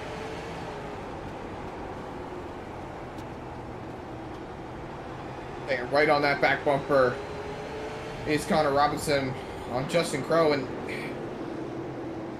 looking around, everything's changed since the caution came out. And here we Dempster, go. Matt Rolfe to the top side now. Matt Rolfe trying to get the lead away here from Cody Dempster, using the bottom side. Dempster loose up top. That is going to be maybe a lead change. Give it some time. Rolfe leads into 3. Dempster's going to still have him this time. I won't lie to you, Andrew. When we show up to Oxford, it seems like Matt Rolfe is on attack mode more than he is at other tracks. This guy seems to find his way to the front. I don't know if it's a Maynard thing. It is. And now that I know it, I'm going to use it. It is. It's like every time we come here, he's leading laps. He is aggressive. He is one of the stronger contenders. I would have to go into SimRacer Hub and do some comparisons. I'd be willing to bet his stats at this racetrack are better than anywhere else on the SARA stat list. They've gone to every short track, I'm sure, at this point on iRacing at some point in time. And I am so willing to bet his stats at Oxford are better than anywhere else. This is his baby. And that's just how it is up there. You don't get a lot of racing up that way. The Oxford 250 is the headline event for the state of Maine, certainly.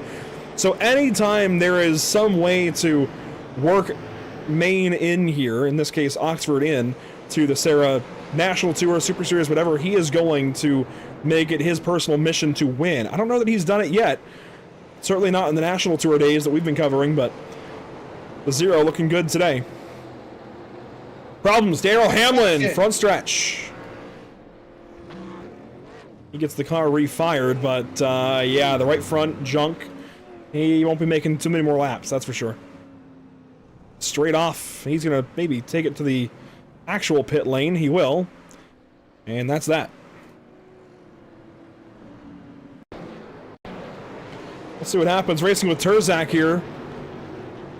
Trevor Edwards gets down to the inside, and I'd have to imagine there is a disagreement over Spates off of turn 4, potentially. Hamlin up the racetrack. Oh, yeah. Oh, man. Not even his own doing. He was a victim.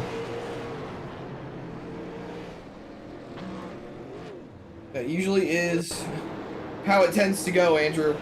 I'm taking another look at it. You can see 3 wide. On the top side, way wide here. Netcode again. Contact. That's the second time we've seen Netcode get a driver. Off of turn 4. Yeah, that is not ideal at all for Hamlin, and there is the now battered, beaten, and bruised number 7 in the pit lane. Did you catch that?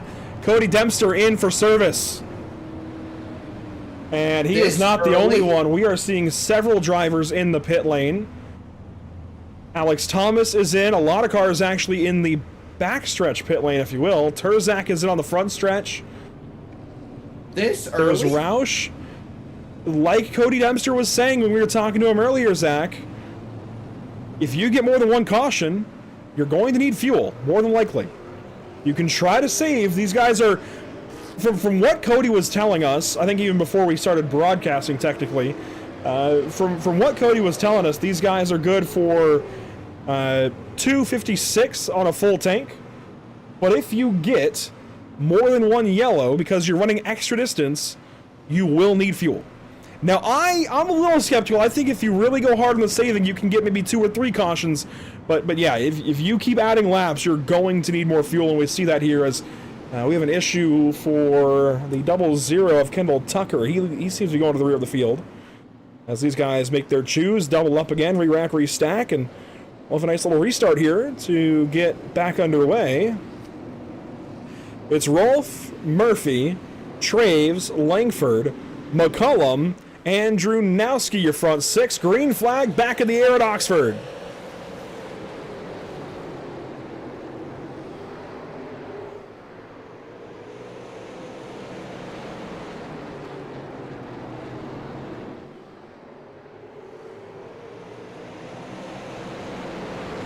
Good to see Trey Patton out there this evening. Trey, you should go back and watch the broadcast from last night at Richmond. After this one, there was a Grippo's car in the field. Yeah, the chips that you like so much that you ordered one time on Amazon to our house in Statesville, North Carolina. Yeah, those chips. Anyways, here we are, Zach. We are doubled up big time, second on back, as the mainer, Matt Rolfe, gets to the lead. And here comes Dempster. These guys did change some tires. I think most of the drivers that pitted there took 2. You want to get 2 right sides, if anything, and drivers are flying back through. Dempster making easy work of these guys. Flying through the field is Dempster on that bottom line. Rolf out in front by about 0.6 of a second over Traves. McCullum has worked his way to the top 3. Oh my goodness, they're getting stacked up back there. Drunowski. And Dempster slides on through. Drunowski out of the inside of Langford. He got tipped, I think, by Caudle that time in 1 and 2. Had a big save. And yeah, that 24 of Dempster filled the gap. He is moving on by as these guys are stacked up big time. Fan cam, here we go. What a sight to see. Down the front stretch, this will be cool. The whole racetrack in use. Meyer goes to the back. He's back to 25th spot. Problems. Justin Crow turned around. Cautions out. And we will reset him once again. 76 now complete.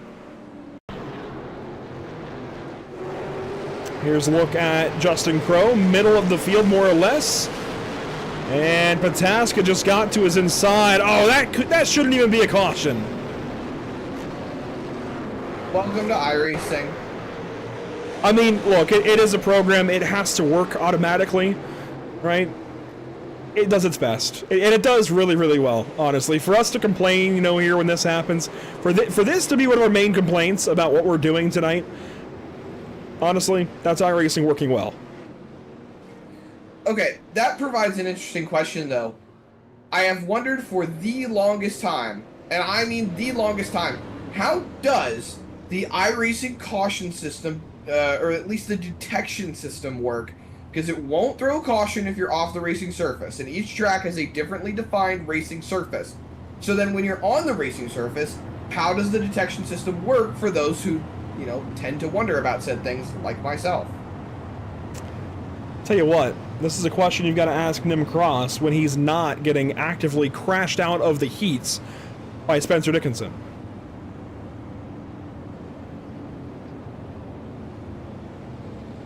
You know who actually might be able to answer that question for you? Oh? Sam Roush. Well, you might be right.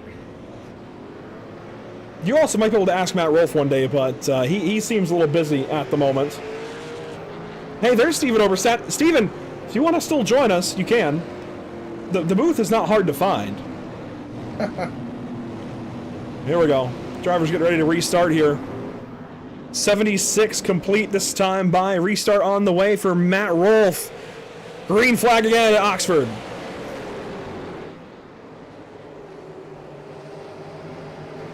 The only short tracks, Oxford 250. Continues on, 1 lap complete this time from the restart.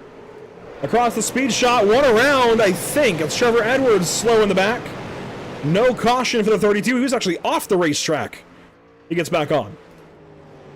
Back rolling, you saw a lot of gravel come out of the back of that race car, though, so there's more than likely a little bit of gravel. You see it down on the low line out of turn number 4, and Dempster has made his way back up to the front. He chose well because he's up to second, and on those tires, he is looking to go and attack Matt Rolfe. Dempster working on the outside. Got to pace yourself here. It's still old tires for Rolfe. The top drivers that have pitted, by the way, let's just go through the top 5 of them. Dempster, Thomas, Terzak, Pataska, and Larson Parker. Larson Parker way back here in this 3-wide mess. Golly, look at this. There's Pataska in it. Robeson is in it. Joel Smith. Cameron Hamilton. These guys lockstep formation trying to get around this speedway. They're doing it nicely, I gotta say. To manage 3 wide at Oxford requires a whole lot of patience.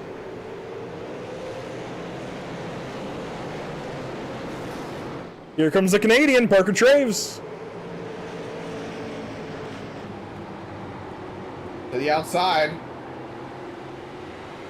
Trying to make it work on Dempster. Those fresh tires just really benefiting him on the bottom. And there it is.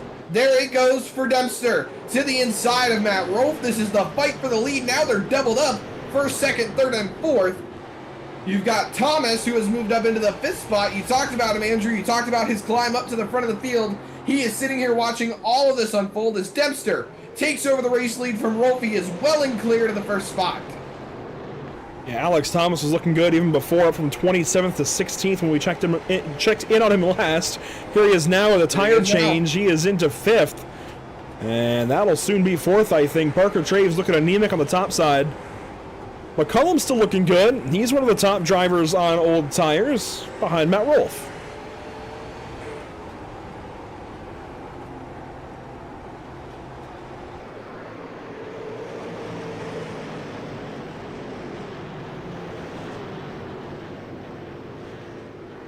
Traves hanging on for now. I don't know how much longer that 60 can do it. It just looks like he has burnt his stuff up a little bit. And look, we've got clouds.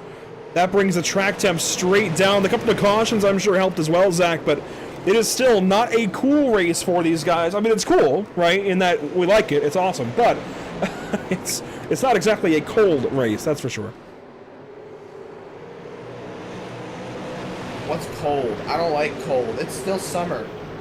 We are 10 days away from September. Summer's not over, okay? I want to state that for the record. Summer is not over.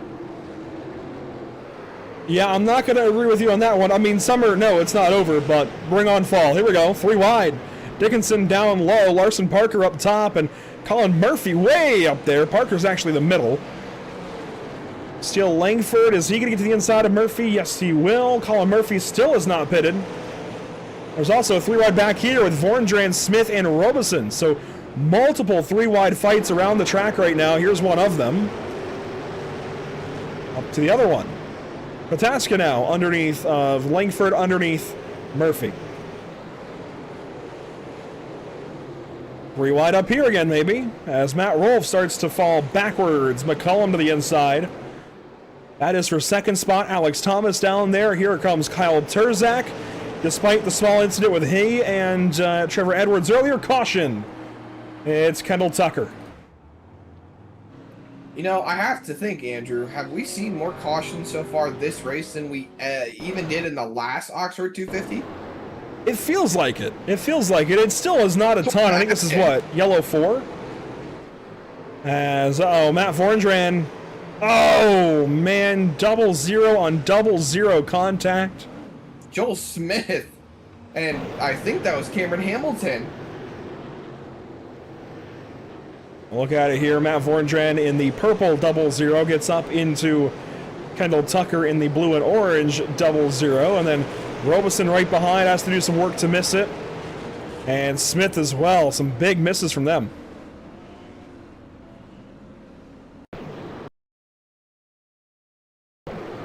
Let's see this from Joel Smith's perspective, inside the car even.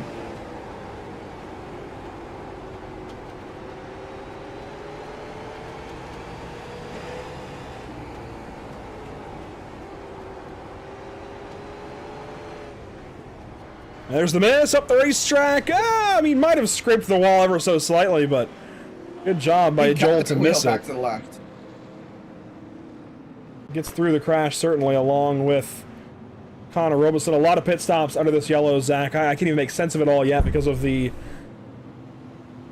cycling under caution without scoring counting. Here is the pace car, though. Let's just see who's behind it. Well, if iRacing wants to cooperate, here's the pace car. It is Dempster up ahead, followed by Alex Thomas, and then Larson Parker. They stay out. The first car to pit is Matt Rolfe. It'll be Rolfe, then McCullum, Traves, and so on and so forth. Of course, not counting cautions makes it a little bit tricky when we do get them for scoring, so we can't even display the pylon because it's just not going to make any sense right now. It's all over the place, but it does look like, yeah, the first car on tires will be Matt Rolfe. He is lining up 9th. And I guess, Zach, if you can actually confirm in the pit stop that he actually took tires, because he has a pretty quick pit stop, only about 10 seconds, but it does match what everybody else has. While I send Zach on that side quest, here we go, restart on the way. Cody Dempster, the race leader. Larson Parker from the Legends Tour, he is starting from 2nd. 3rd, Alex Thomas. 4th, Dallas Pataska. 5th, Justin Crowe. 6th, Matt Vorndran. Green flag on the way. Racing once again at Oxford Plains.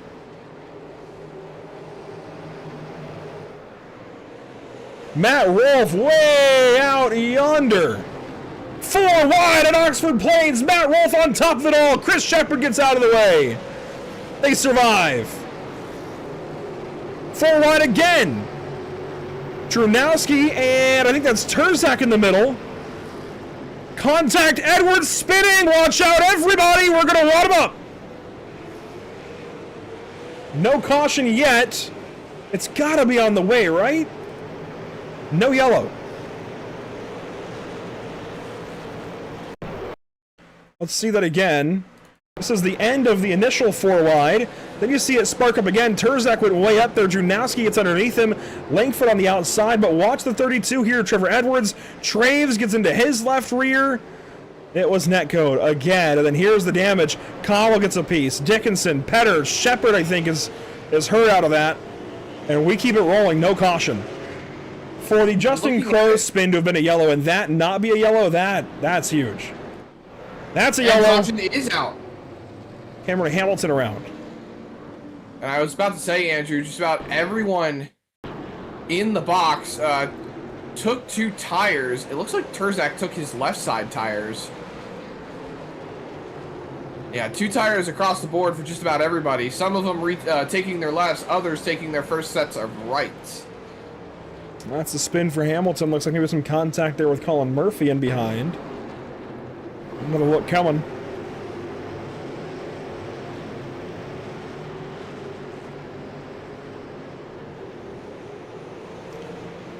Yeah, he got into Dickinson. That checked him up, and then Murphy was just there. I will say, I'm surprised that Vorndran did not claim the caution and go to the rear there, that incident with Tucker. But he is still towards the front of the field, surprisingly enough. And let's see, who pits this caution? Looks like Shepard in, Caudle is in.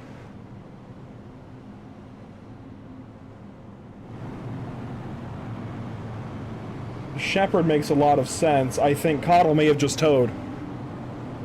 Oh, no. Maybe not. No, he came in. He came in. The pit time was so close. I thought he had towed to the pit lane, but here's his run to the pits coming up. He does pull down onto the apron there and bring it in. Shepard followed. I want to see who else pitted here, so the replay is still valuable.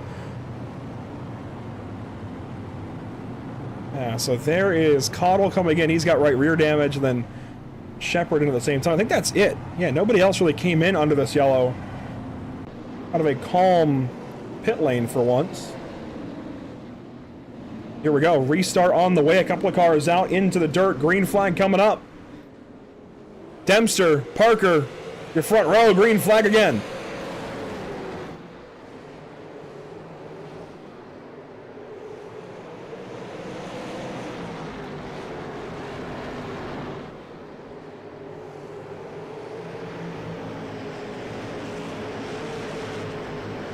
So I will warn everyone now, Zach, I know you're doing your rain, go away dance for tomorrow at Wake County.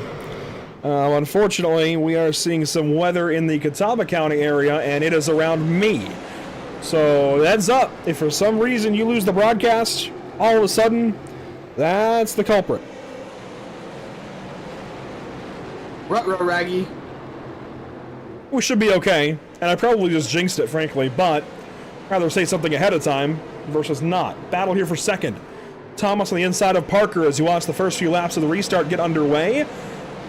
Now more than 100 complete as Dempster is back out front. Thomas, Parker, McCullum, Traves your top 5. Petter, Robeson, Crow, Smith, and Rolfe your top 10. I'm surprised Matt Rolfe is only into 10th. He's got some of the best tires in the racetrack. And look at this poor guy, Matt Vorndran, caught in the middle. Now he gets down in front of Kendall Tucker, oddly enough, who he turned around a little bit ago.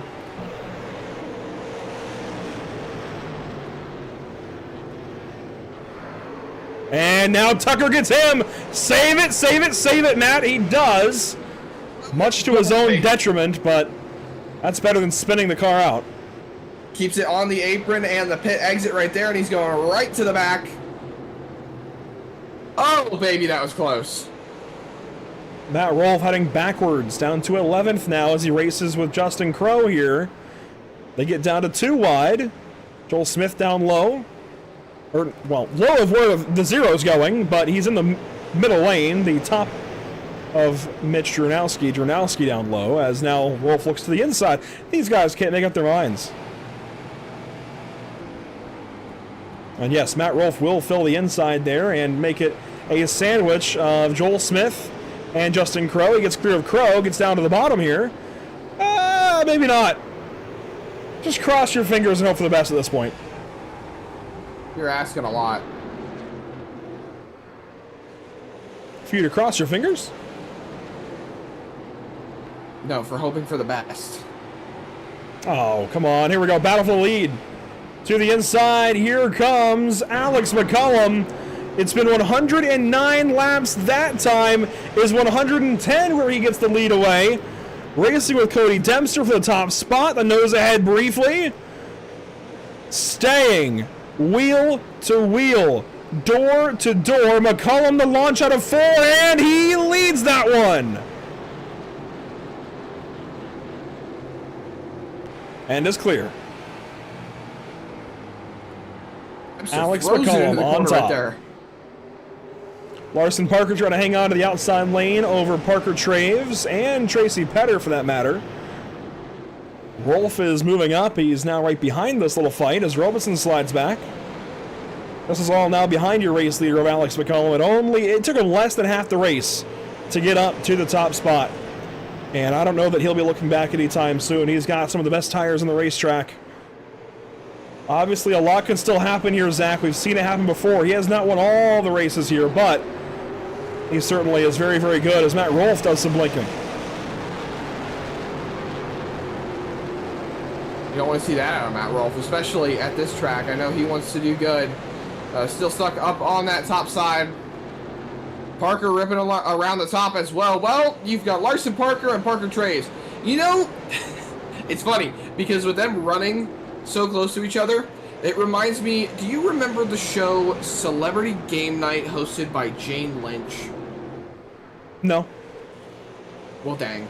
Okay, so there was this game show called Celebrity Game Night, and they would have a bunch of celebrities on to play games, and one of the games was they had to guess the names of celebrities, and the last name of the first celebrity was the first name of the second celebrity. So, Larson Parker, Parker Traves.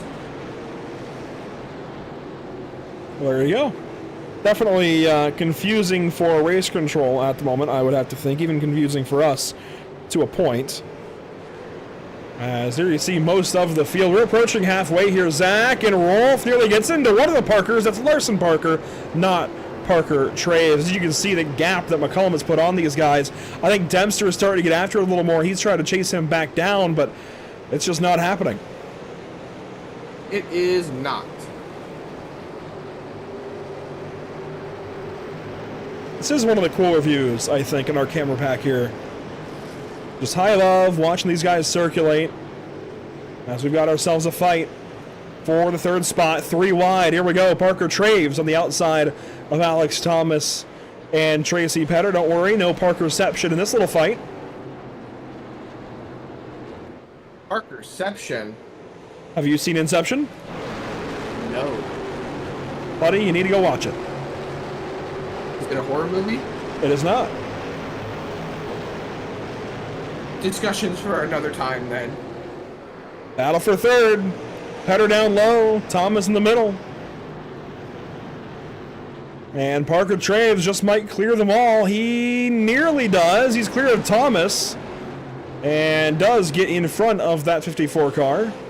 Robeson now down in the bottom lane behind these couple of pairs of double file racing. Here's the onboard of him.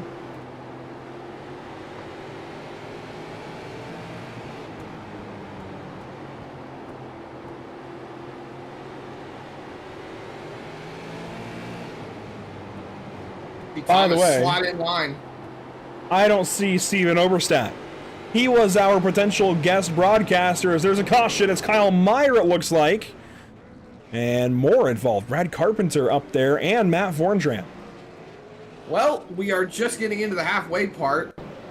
He can be our halfway guest if he decides to bring his butt up here as the caution is out. Bottle.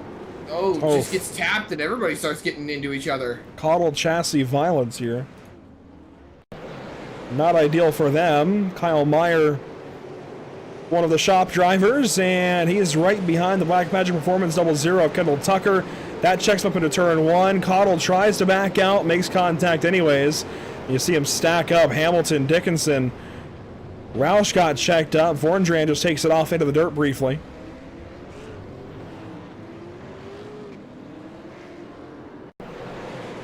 Here's a look at it for the other 00. See him check up, chooses outside, just out into the dirt, and keeps the engine rolling, gets back going.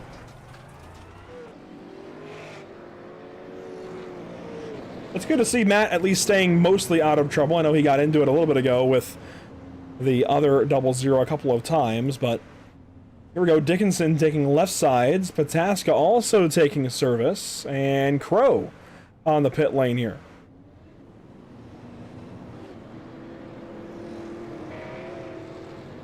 As it is our leader, Alex McCollum, that chooses the bottom lane. We will complete lap 124 here and get 125 for the green. That will bring us right to halfway, as the caution was just extended slightly. Well, a good opportunity to check one of our partners that make these broadcasts possible.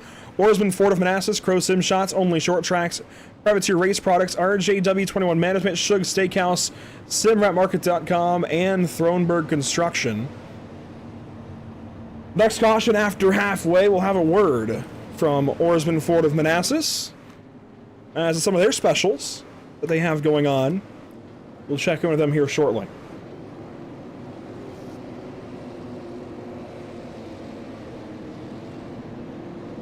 Green flag on the way for Alex McCollum from the fan cam. Racing again to complete the first half at Oxford.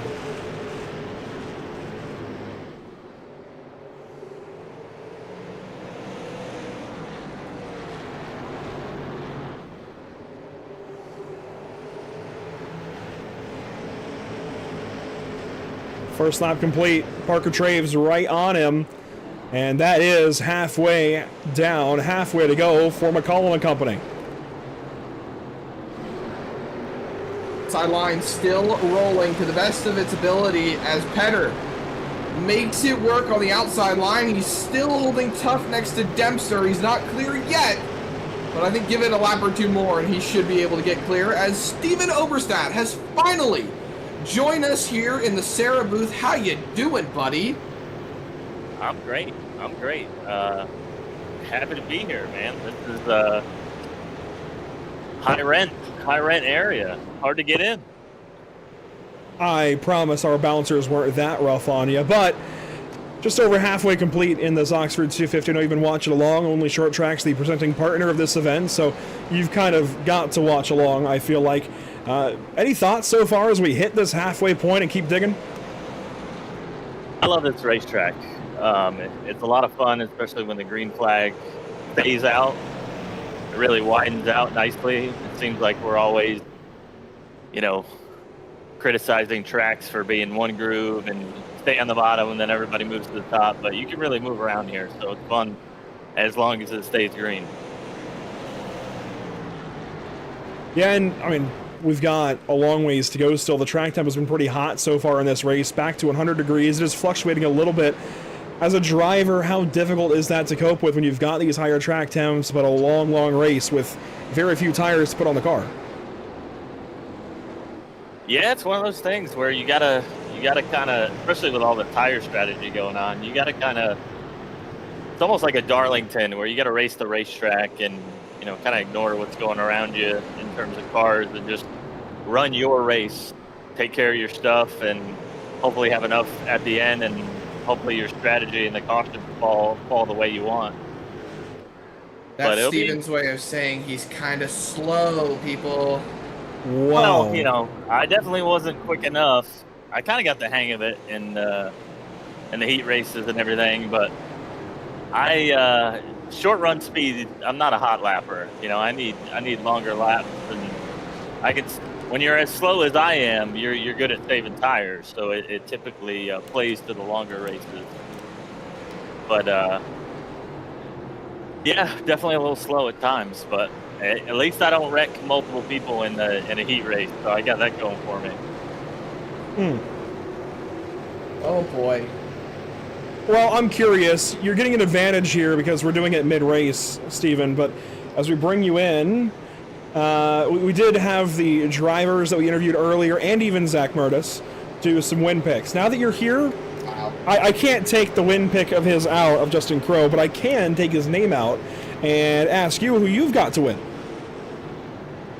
I mean, based off last night, I thought Dempster was really good. He won his heat race pretty handedly. I'm still kind of catching up on strategy and where he's at tire-wise, but I'm gonna roll with Dempster because I think he's been good all week, and he seems to be doing all right, hanging there in third. So hope things fall his way. I'm gonna roll with him. Yeah, he has not left the top 5 much this evening, aside from when he pitted to get these tires. He's been on these tires now for about 70 laps, and I mean that's a good while. I think that's actually some of the longest. That's the longest anyone's been on tires at this point in this race. And you see it, right? Getting passed up on the bottom. Here comes Runowski down low, Petter up top. He's starting to get eaten up in that green and gold and white number 24, but yeah, the 91 lap sled doesn't lie. The only thing working against him is, if you're as old as I am, that superstition-wise, race cars typically aren't supposed to be green. So I think that's the only thing working against him. Okay, it's pretty. It's a good-looking car. Somebody's going to have to explain these superstitions to me, because I have my own superstitions when I go to the racetrack, but I heard for the first time ever, 1, you don't bring a $50 bill, specifically a $50 bill to the racetrack, and 2, you don't have a green car. Like, what's the superstition here? Where did these things come from, people? You also never eat chicken on race day. I eat chicken on race day. Fried chicken. It's one of those things that the boomers came up with, I'm from the Northeast, and they used to say, like, if you wanted a snow day, you sleep with like a spoon or something under your pillow. Like, I think it's just a bunch of made up stuff. Do you believe it though? The green race car thing, yeah. Made up stuff, but he believes it. My goodness. The green race car thing. I mean, historically, you can't think of too many.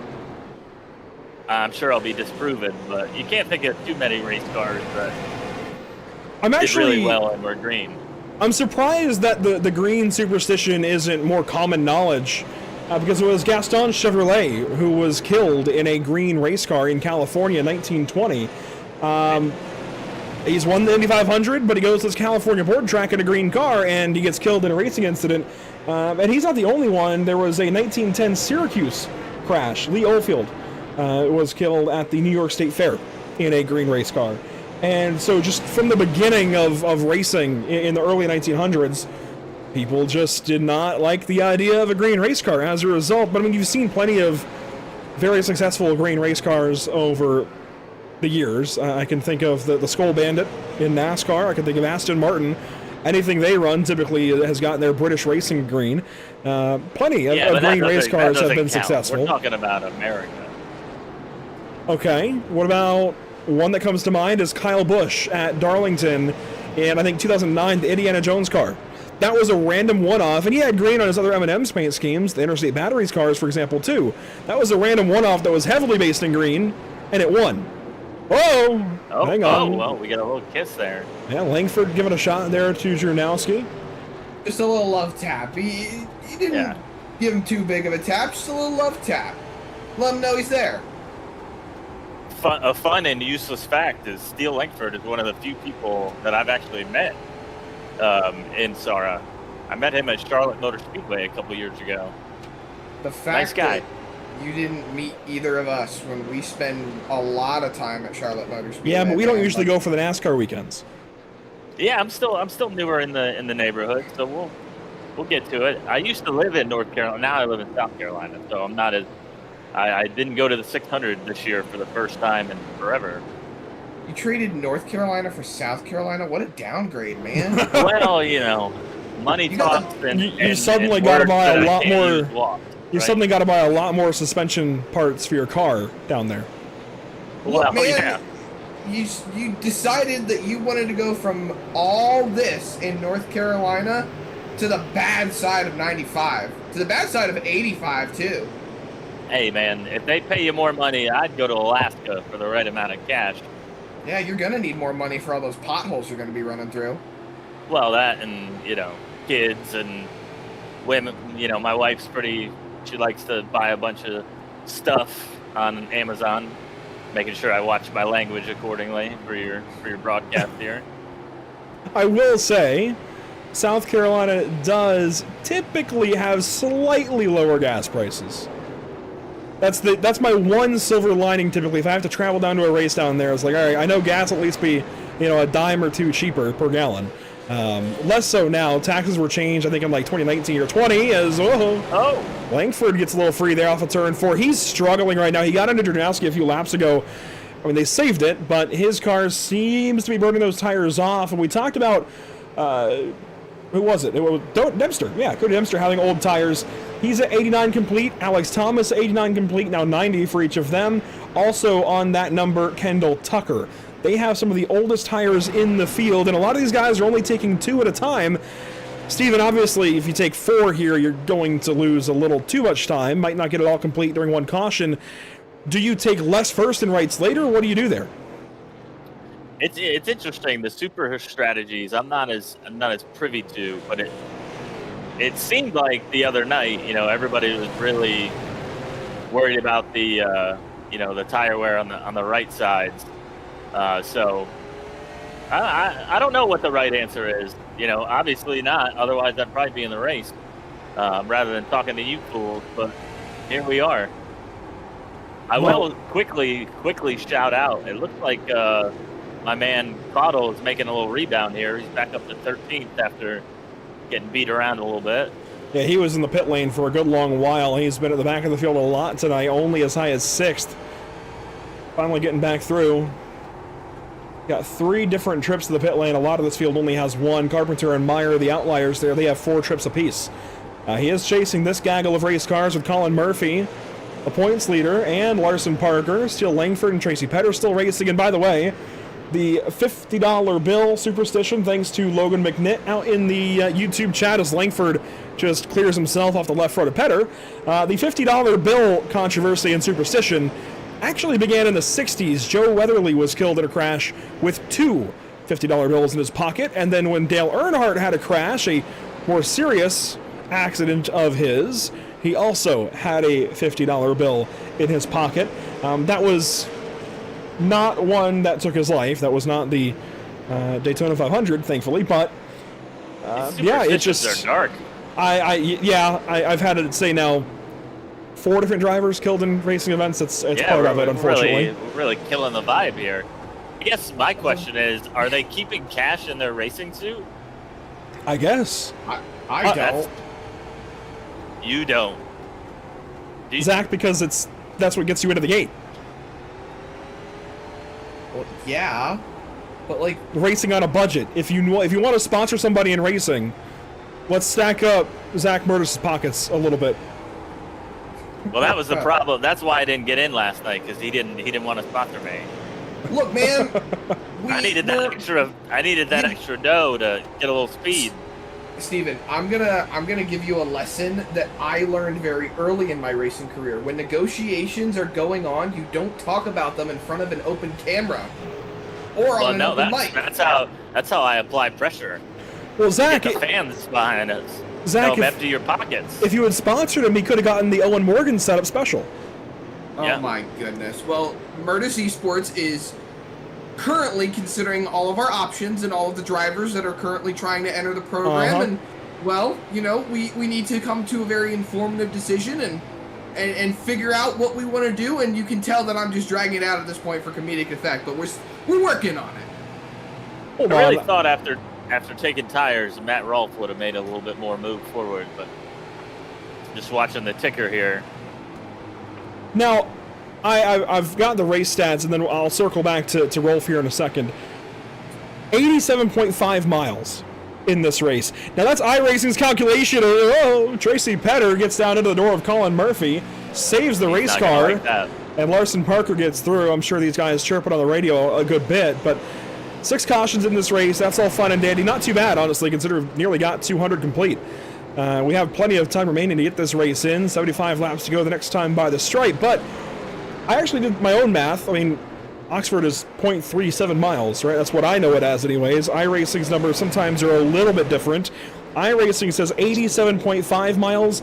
I did the math on my side. It's not much more.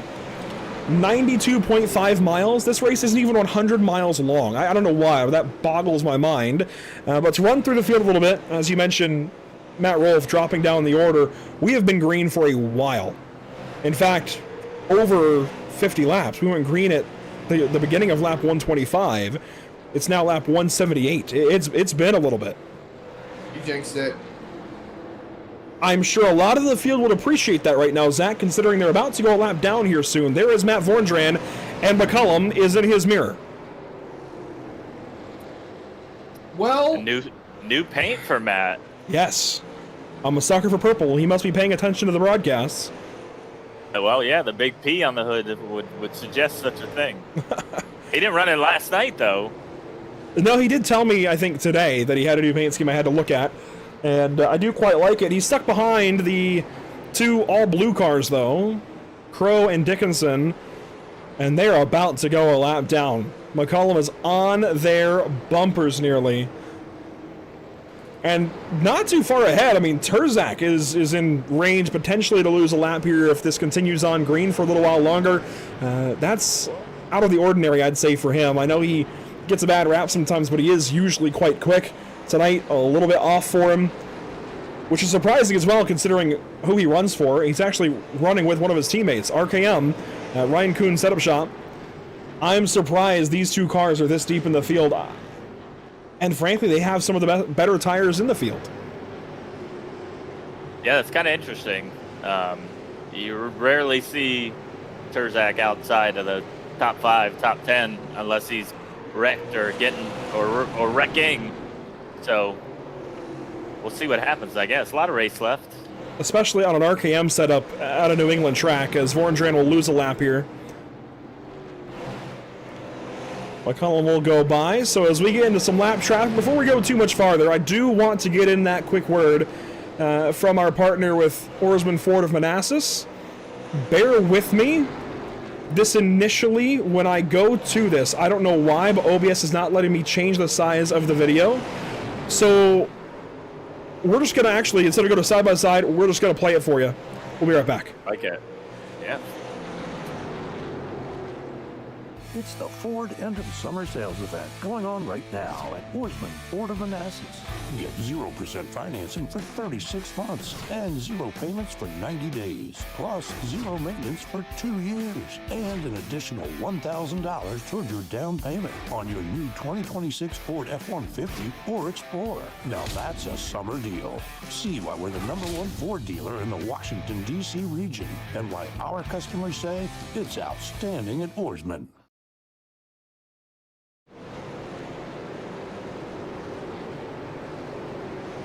Back to live picture at Oxford Plains. We are still on the earlier side of lap 200, but we are fast approaching the final 50 laps here, guys. And honestly, if we haven't had a caution in this many laps, I don't know what it's going to take to get one. We've had some incidents tonight that maybe shouldn't have been a caution. The one that came out for Crow comes to mind as, here we go, there's one, maybe. Terzak gets sideways. He was really slow. He might have a tire going down. I saw the smoke on the backstretch, and I didn't know what was going on, and he is right to I the think box it's a tire. and misses pit road. And he's going to pull off the racetrack and park it. Interesting. Either a tire or he did not want to go a lap down. Let's see here. He's racing with Pataska. He did take left sides that last caution. So this could be a right side going out on him. Judging by the way that car's dancing. Yeah. It's a right rear. I think that's a tire. That way.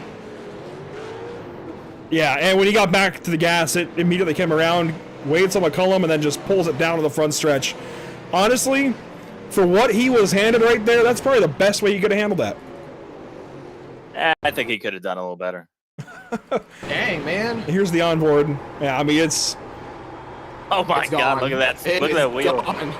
It was backwards into one, and then as soon as he hit the gas, it came back around and right into the side of Meyer there. That's got to be a right rear tire. So we know he can't be the only one that's in this point in time, having an issue. There are going to be other drivers who have burnt their right sides up very, very soon if we do not get another yellow. I'll tell you, though. I will tell you, though. Kyle Terzak had more hands in that wheel than Steven Oberstadt did in a revival of only short tracks.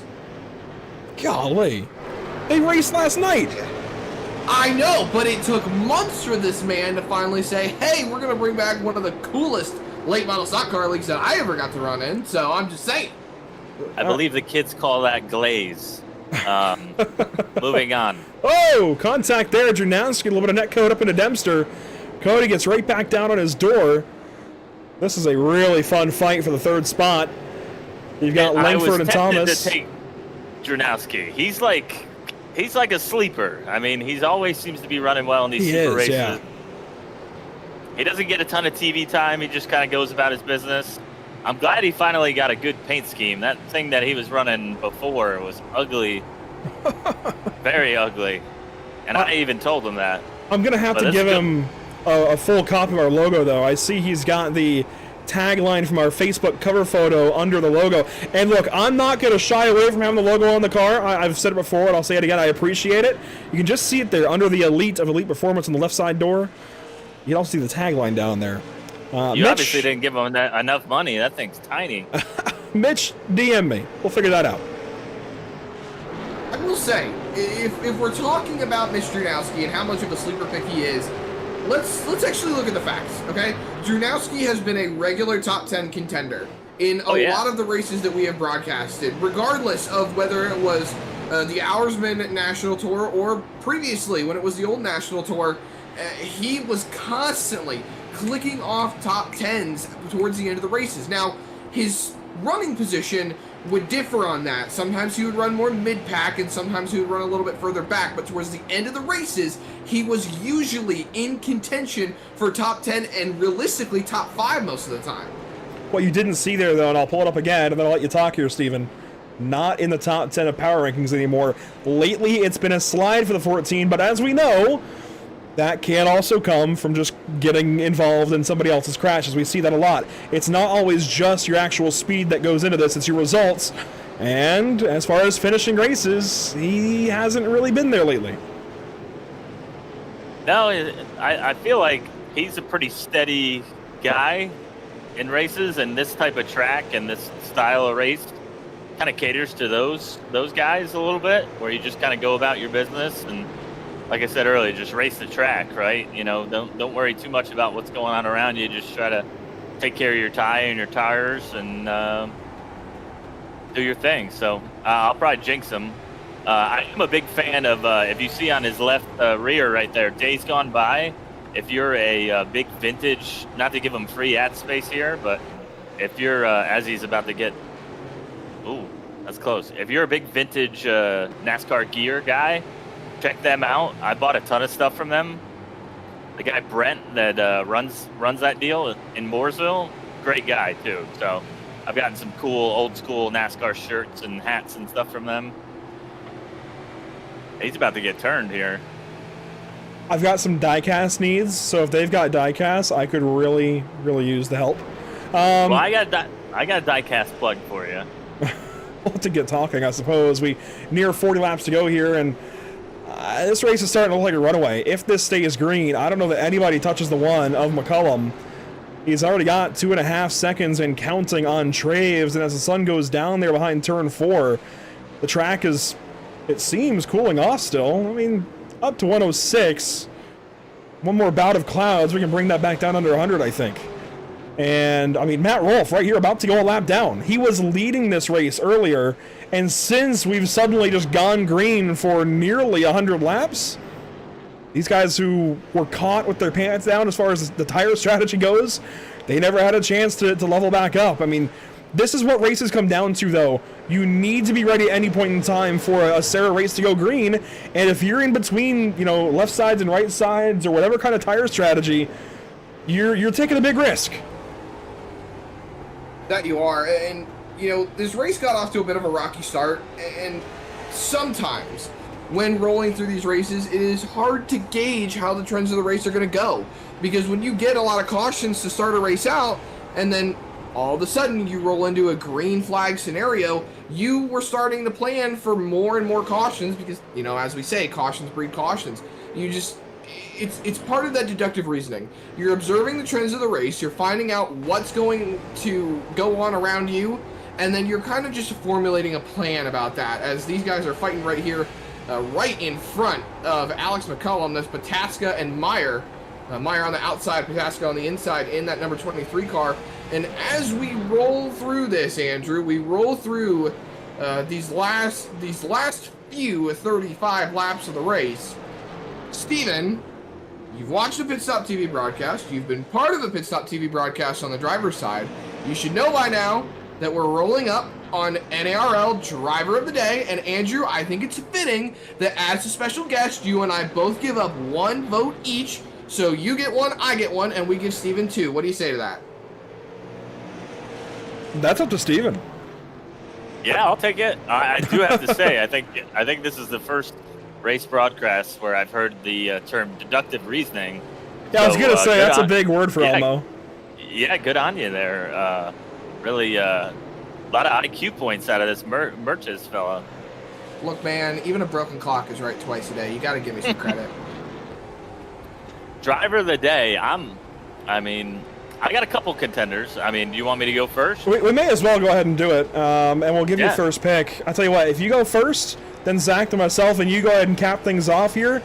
That way we can all kind of get a shot here. And look, I usually like to wait a lot later, but frankly, this race is going to end quick. So here you go. Announcer's jinx right there. We're due for a caution here in the next 5. What do you call me, Zach? What do you call me, Zach? Yeah, there you go. The chaos. I'm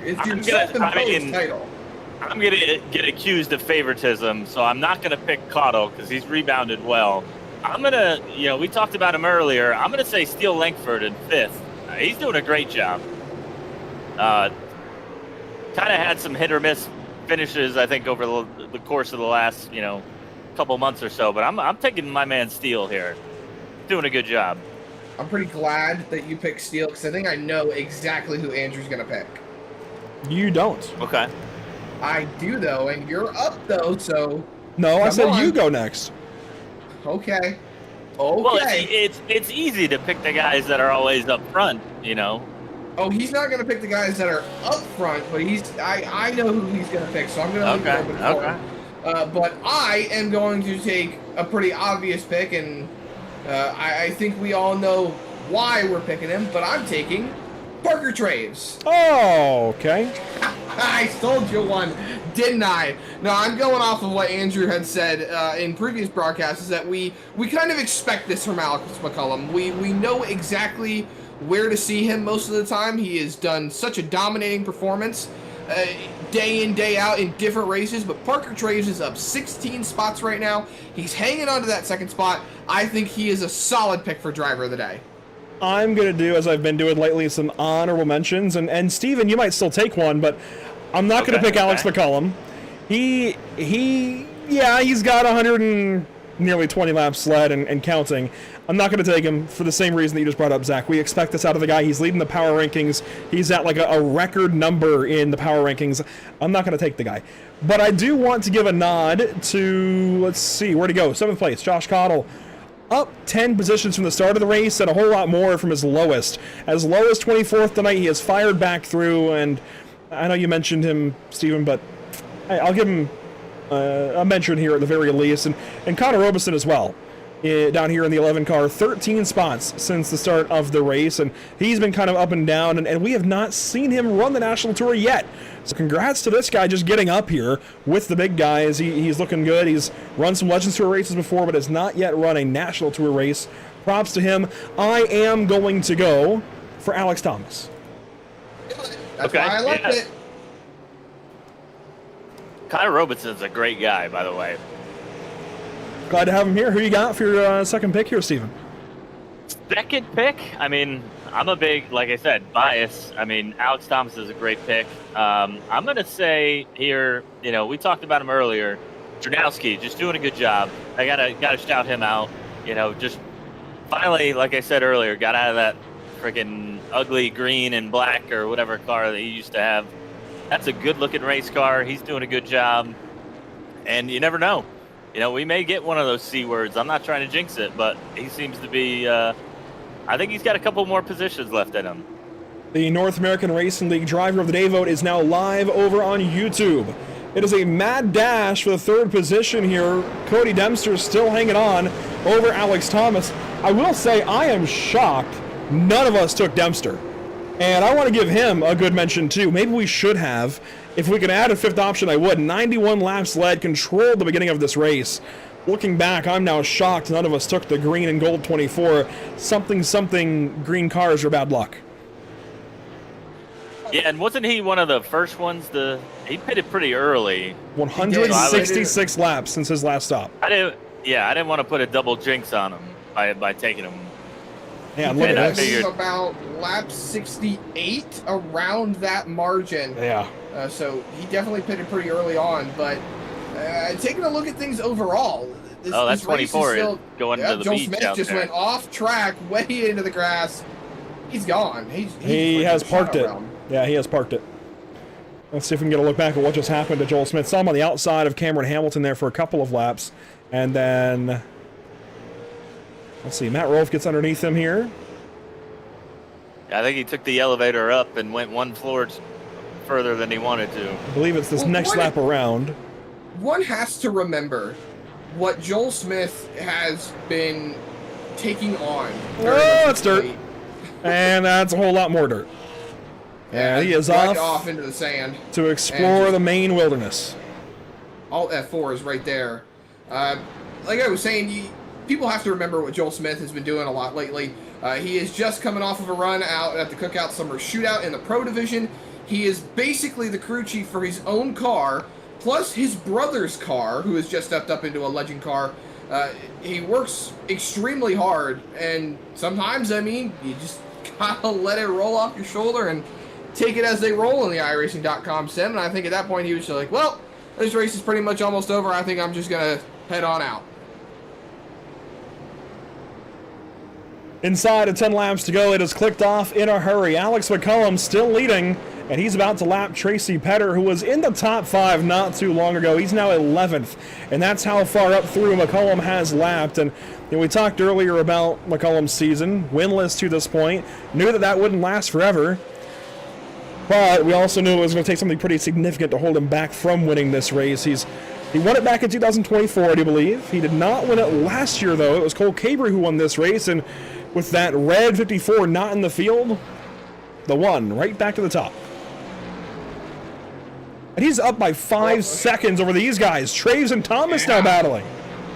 Thomas is up into the 3rd spot, and now he's moving into the 2nd spot. This guy's been on a tear, Andrew. He's up from 27th in what is basically a 29-car field because Harbert's never took the green flag. So that 54 car, he has been on the move. And if we get a late race caution, if it does actually happen, I think this guy could take it to McCullum. I think that he could go out and win this race, especially since he is working that gap down. But as we roll on, Andrew, I mean, it's just getting less and less likely. The top 10 are the only cars on the lead lap still. Robeson is the next car up to go a lap down, and he actually is the next car up. With popsicle sticks in the air. Let me ask a quick question. Steven, if we still got a caution here, do you take tires?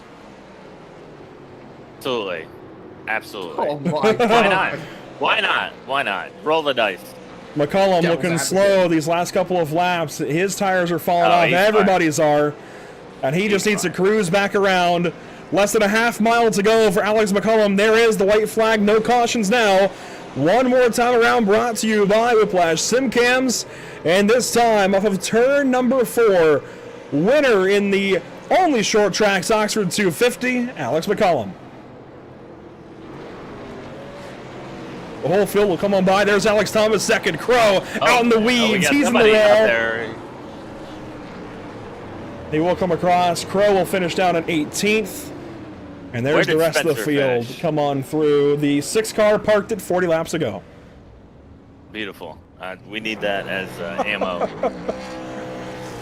There is your race winner. Turn it down. Joining you in that sentiment. Good win from Alex.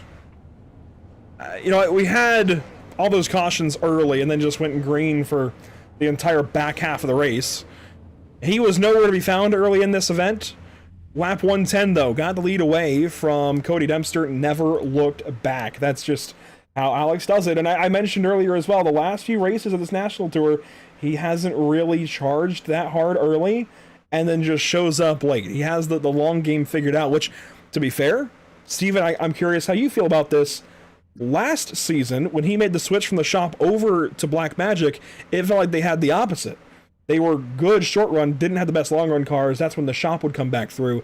So it seems like McCullum and company have figured that out. It's hard to say if the rest of BMP does because Harbert's didn't show, but it looks good tonight, that kind of a run for Alex McCullum. Let's go back and get a look at your unofficial race results. But Steven, I'm curious there if you see that too as a driver that races against him. Well, number one, I mean, if Harberts didn't show up, I mean, I was in the on-deck circle, so he should be banned because I would have been running the race. But that's a minor side note. But it's hard to, I mean, the way the race kind of panned out, McCullum got tires at the right time and track position, and you're handing top dog everything he needs.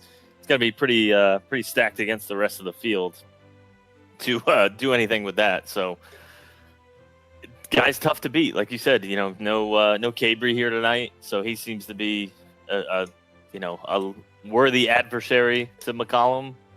But without that and having the tires and the cautions fall his way, I mean, what are you going to do if you're the rest of the field? Well, we'll take a look at the unofficial race results this evening from Oxford Plains Speedway. There you go, 140 laps led for Alex McCullum. I mean, shout out Alex Thomas, though. Great run. Second place.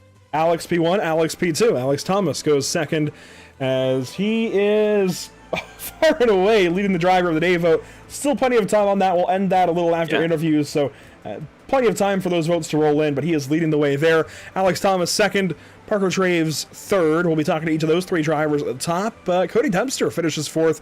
Look, I know he wanted a whole lot more, but I think he can be pretty happy with that. 4th place. Not too bad, all things considered. And he got caught with the bad tire strategy 180 laps since his last stop. But 5th place, still Langford, Mitch Runowski, Josh Cottle. Some good runs out of those guys, especially out of Cottle to come back from the early mishaps. Larson Parker in his debut, 8th. Colin Murphy, points leader, hangs on in 9th. He should stay atop the standings, I would think. And Connor Robeson, you mentioned him. Good guy, Steven. He finishes 10th in his first start here in the series. Yeah, absolutely. Shout out Larson Parker. I don't know much about him, but he seems like he knows what he's doing out there. So good run. If, like you said, it's his debut, run 8th. That's pretty good. Matt Rolfe in 16th. Got to shout out the mayor. The mayor, Matt Rolfe. And Matt Rolfe in 16th, and then look at right behind him, Matt Vordrand in the 17th position. He actually made up some spots. Matt was telling us earlier today, actually, I think he was telling us yesterday, that he was slow, but he made it. Yeah. He started dead last, but he made it. Justin Crow. Did he tell you I was faster than he was? No, he didn't, but clearly you weren't if you didn't race. He must have let. Well, if you got to fall back on the provisional, I mean, but I guess so. But that's my OST guy. So the other thing here too is the commentator curses seem to be all too apparent this week. As Justin Crow, I had picked him to win, 18th position, 2 laps down. Brad Carpenter behind him in 19th, and Sam Roush 4 laps down in that 20th place position. You guys want to just ignore Kyle Meyer, Tracy Petter, Dallas Pataska, Kendall Tucker, Cameron Hamilton? No, but there were some storylines a little bit further down in the top 20. Once you get outside of the top 10, does it really matter? It does. Whoa. Kyle Meyer had a terrible day at Langley. Fell off the top 24 in the standings. This might bring him back on. Petter fell down there. Pataska, look, Dallas Pataska, he's had some bad luck while we've been broadcasting this series. For him, 13th has got to feel like a pretty decent day. And Tucker got turned around at one point, back at the top half of the field. Hamilton there right in the middle. Your back page here, you want to take us through it here, Steven? Yeah, absolutely. Joel Smith, 24th. We'll skip 22nd because who cares? Terzak, a very weird race to finish 23rd. Chris Shepard, don't know much about him. Trevor Edwards, a lot of people are skeptical about that guy. I'm a big fan. He and I have similar personalities, so we get along well. Daryl Hamlin, 26th. I mean, at this point, what are we even talking about? Magnum Tate, great guy. Chris Horton, nice guy. Blake Thronberg ran the OST race last night. Shout out to him, finished 2nd. And then Jacob Harbers, 30th place. Let us know you can't make the race, so I could have gotten in. I would have finished probably 32nd maybe if I ran, but I appreciate you guys letting me join though. This has been fun. It's kind of a new way of looking at all this, and hopefully I never have to do it again because that means I make all the races. Look, man, somebody's got to fill my seat sometimes, okay? I mean, I'll do it. We should do a seat swap every once in a while and I think we should do it for Super Series specifically. Every once in a while, bring a driver out of Super Series and put Murtis in the race and see how each one fare. And then at the end of the day, do a vote and see which was better. Super Series is known for not having too many cautions. I think if you put Zach in there, we may have some issues. Whoa. Well, let's go ahead and bring in our top 3. Alex McCollum gets it done at Oxford. Not the first time we've said that. Last year was Cole Caber. You get back to victory lane in this one, and this feels super important for you too, Alex, to get the win, the first one of this National Tour season, in this kind of a big way. That's a statement. Yeah, a lot better than what we were last night. I think we had 4 cars in the LCQ last night, and I started second in the heat and went backwards. So Jacob went to work tonight and tried a few things on the setup. He came up with a few ideas, and I'd say it worked. And this definitely kind of flips your season. You're already still in the top 3 in the standings, but you did lose the points lead after Langley. This should shoot you right back into the battle with Colin Murphy. Martinsville next up, kind of a ways away. Obviously a lot of real life and other sim races in between, but what's the prep like now for the late model stock car there? When the time gets closer, we'll start working at it. we'll have a really good package there. I think I've won pretty much all the national tour races there, so just gonna take it as we do every time. Just try stuff, see if anything works, and see if we can come up with anything new. And of course, Super Series should come back this fall. Do we think we go for another championship there? I mean, Cole Caver kind of showed you up last time. Yeah, last season I think we were good, but I think this year we can be even better. So I want to make a statement this year in the Super Series because I feel like I kind of got screwed out of the one last year. So if it takes me to put more time into the sim, it will. But I do want to try to attack the championship again next year for the Super Series. So I'm going to do whatever it takes to get there. If it has to be me be a little bit more aggressive, but we'll see. And I'll poke one more question at you here as Steven pulls up some videos on his phone. Alex, Legends tomorrow, twins here, 40 laps apiece. Can we get you to race? I actually won't be here because I have that Kyle Busch Memorial. That's right. Great. I saw you on there. Yep. I forgot about that. I'll be attending that. So unfortunately, I won't be here for the Legends race at Oxford. Well, if I hopefully... could interject for one singular question, Go ahead. as someone who is supposed to be racing at Wake County Speedway at the same time, Alex, do you think we are going to get any racing in tomorrow with the weather outlook? It's not looking so good. So, hopefully in the morning it changes a little bit, but I know Bowman Gray said they're gonna try to get everything they can in tomorrow. So we'll see. Track crews. Yeah, I think it will be fun once if we can get it in. I will say, that track crew kept the class running through snow and sleet. I think if there's any track crew you want in weather like that, it's probably Bowman Gray. Yeah, I think we'll be good. Just hopefully the rain's not too bad, but yeah, hopefully we get in tomorrow. Either way, it should be a really cool event to be a part of. I'm super grateful to get even invited to that. So it's gonna be a lot of fast guys there. So I'm just gonna go have fun, just do my thing, and see how it goes. There you go. Maybe Alex McCollum will get into a fight with Burt Myers. I don't know, but I hope not. Alex, good to talk to you. Congratulations on the win, and hey, best of luck if you guys do take the green tomorrow at Bowman Gray. If not, whenever that race does happen, best of luck. Hopefully you win it. Yes, sir. Thank you. I just got to thank everyone at BMP. Jacob worked his butts off for get this thing dialed up tonight, and 1 for 1 on this new rig. So new pedals, new sim rig. So no more on a desk. So this was pretty fun to try the new rig out. Clearly made a difference. Congrats, Alex, and don't forget us when you make it big time. Thank you. There you go, Alex McCollum with the win here. Alex Thomas goes second. Zach, here he is. Yeah, Alex Thomas, we sung his praises throughout the whole race. Dude, you started 27th and finished second. You went through just about the whole field, and if we could have had some sort of caution, you looked like you had the tires to take it to Alex McCollum, and I bet you did. Yeah, I was kind of just, I don't know, I was hoping a caution would come out, but I was also hoping to go green. I don't know, I think I waited too long there on the long run. Just didn't have nothing there at the end of the run. And even so, it's tough to nail down tire strategy. And Steven Oversat over here, he brought it up after having a conversation with Andrew.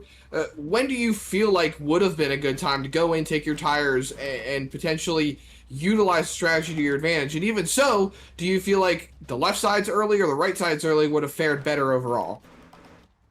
I was hoping we'd get a caution around like lap 175-ish.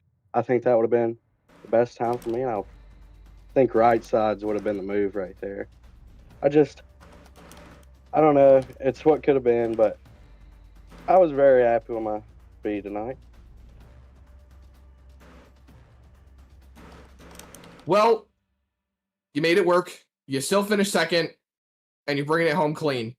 I think that's a solid day. Yeah, I'd like to give a big thanks to everybody over the shop and Cottle. Thank you to Jinx and Trevor and everybody else who puts on all the hard work for these weeks. And Alex, you're leading the driver of the day vote currently over Parker Traves and Steele Langford. Dronowski has no votes yet. Why should someone vote for you and help you win this? I don't know. I think we put on a good show as best as I could, and went from the back to the front. So Fair enough. think Leading the driver of the day vote, Alex, congrats. Good to talk to you. You duel out Parker Traves there to get second spot. Hopefully we're talking to you again soon. yeah, thank you guys. Alex Thomas with a big second place finish. And Steven, I know you've raced against this guy enough. I'm going to make you talk to him. Parker Traves coming at you. What's up, Parker? Good race there, man. What'd you need to get those last couple spots? Just be a bit freer. What I gotta ask? It's a good-looking car. I'm a big fan of the number 60. I'm a Ryan Priest guy. What are we gonna do to what do we got to do to get you a logo on the hood, man? We got to get you some funding. I got to shake Zach and Andrew down to get you a Pit Stop TV logo on there. I've got a PNG I can send you. A little bit of money goes a long ways. I don't think I saw you rip the bottom at all the last 2 days. Talk to me about the high side, man. Yeah, actually most of the race I was running the bottom because it just seemed to turn better down there. I was too free going in if I kind of ran the high side, but once the car got tight, then I started running the top. But I don't know, place is fun, 3 grooves, lots of passing. It was a good race. Yeah, it's a fun little track, man. You did a great job. You got anybody you need to shout out or anything you got going on? Don't get on the sim very much anymore. Too busy with real life racing. So relatable. It's been fun to jump on this week. I've tested lots and just want to thank the guys at the association: Justin Brooks, Cam Hamilton, Colin Murphy. Just been the 4 of us this week. The Kellys are off racing the Cars Tour this weekend, so good luck to them, and thanks to you guys for putting this on. Yeah, man. And one final question: are you a late model stock guy on the sim at all? No. No. I buzz the right front off that thing every race we do. I was gonna say Justin ran the only short tracks race last night, and he I can't use the language I'd like to, but he kind of kicked our butt a little bit. You're more than welcome to come and run with us here. You're a pretty clean guy, no nonsense. You're our kind of guy. I appreciate it, but I just can't drive those cars as good as I want to. It's been a long time since I've even finished good in a Super Series race or a National Tour race, so it feels good to finish on the podium. Yeah, man, you did a great job, and we're going to be on the lookout for you going forward, man. Good running, and hope to talk to you soon. Awesome. Thanks, guys. And I want to say, Justin Brooks got in the YouTube chat and chirped about the paint scheme not being there. Look, we loaded into the session mid-practice, and it wasn't on there. All right? That's all I'm saying. Trading paints did its thing, but it's there now. It does look very good. Justin, Parker, it looks good. Hopefully that's the look going forward. That'll look good for the winter. 100%. I was a little thrown off by the update there. Not gonna lie. Well, we got trading paints refresh, so I think that'll make Mr. Brooks a little happier. He did win the late model race last night. Well, hey, good to talk to you, Parker. It's been a long time to see this far up front. Congrats. Thank you. Parker Traves, a good finish here this evening. Hopefully we get him back in a Legend soon. Should have asked him that, but guys, that what was a nice guy. Yeah, that was the only short tracks Oxford 250. I know this has kind of been a marquee race for you guys as partners of the league here for OST. Why Oxford? I'm curious. I mean, this was a great race, but why Oxford specifically? I like the way it races, man. You know, if you get green flag laps, it seems like we're always harping on some of these short tracks where, you know, like I said earlier, you run the bottom and then everybody goes to the top, and passing opportunities are tough. So it seems like Oxford, you know, the longer you run, you got people running low, middle, making time on the high side, and just anything to do to support SARA. I've had a lot of fun getting plugged in. You know, it doesn't always look fun running P58 like I normally do, but, you know, it's a lot of fun getting to know some of these guys and working with Matt, Rolf, and everybody over there, and trying to get a little shine to our little short track league too. So Oxford's fun. I do have to say we're in contract negotiations for 27. I thought maybe we'd get a sponsorship provisional or something for tonight, so that we may have to negotiate that a little harder with Mr. Rolf. I think Matt Vorndran was the key cog in negotiations this year, hence his provisional. So I think I need to be a little bit more vocal. But it's been a lot of fun, partnering up and getting some folks to come in and run with us. And we've got a new season coming out this fall. And so if you're a late model stock guy or gal, because we're accepting all folks. If you're got some racecraft and don't have a single digit IQ, come on and run with us.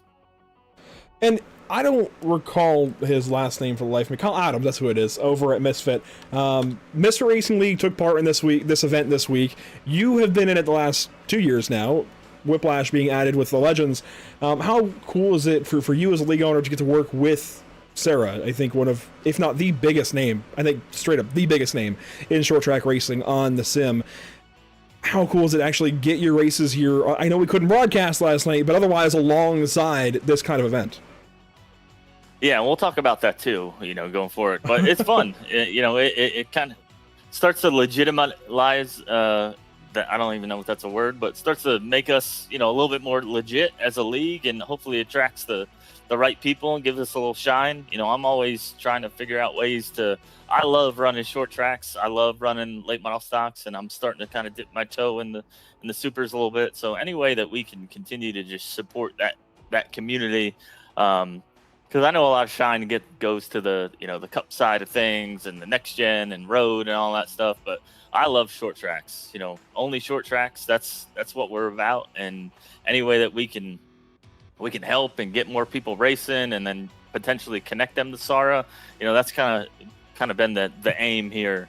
We're a little bit more of a beer league short track where we've got kind of skill levels all over the place, but just kind of use that as a potential recruiting arm for SARA, and for all the respective shops and everything out there. I think you can potentially find some good talent worth investing in only short tracks, and hopefully we have a good season this fall and have some good clean fun racing.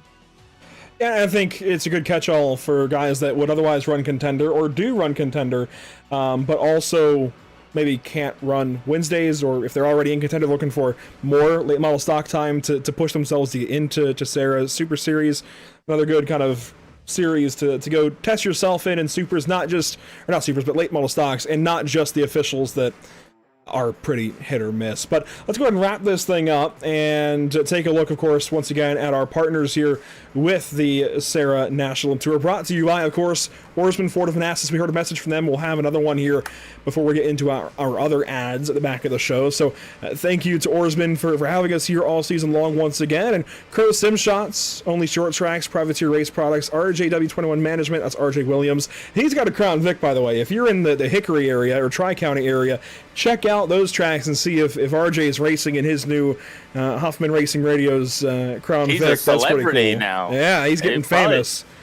Yeah, a little hard to get in contact with him these days. He's big time. A big shout out as well to Shug Steakhouse, SimRentMarket.com, and Thronberg Construction. And of course, our partners here at the channel: Whiplash Simcams, MX Wraps, ATVO, Motor C Sports, CC's Business, the North American Racing League, Whiplash Creative, and MX Designs. Also, I have not forgotten, trust me, that Driver of the Day vote, don't worry, it has come to a close, and I'm pretty happy about who's going to end up winning it here tonight. I think everybody else will be too.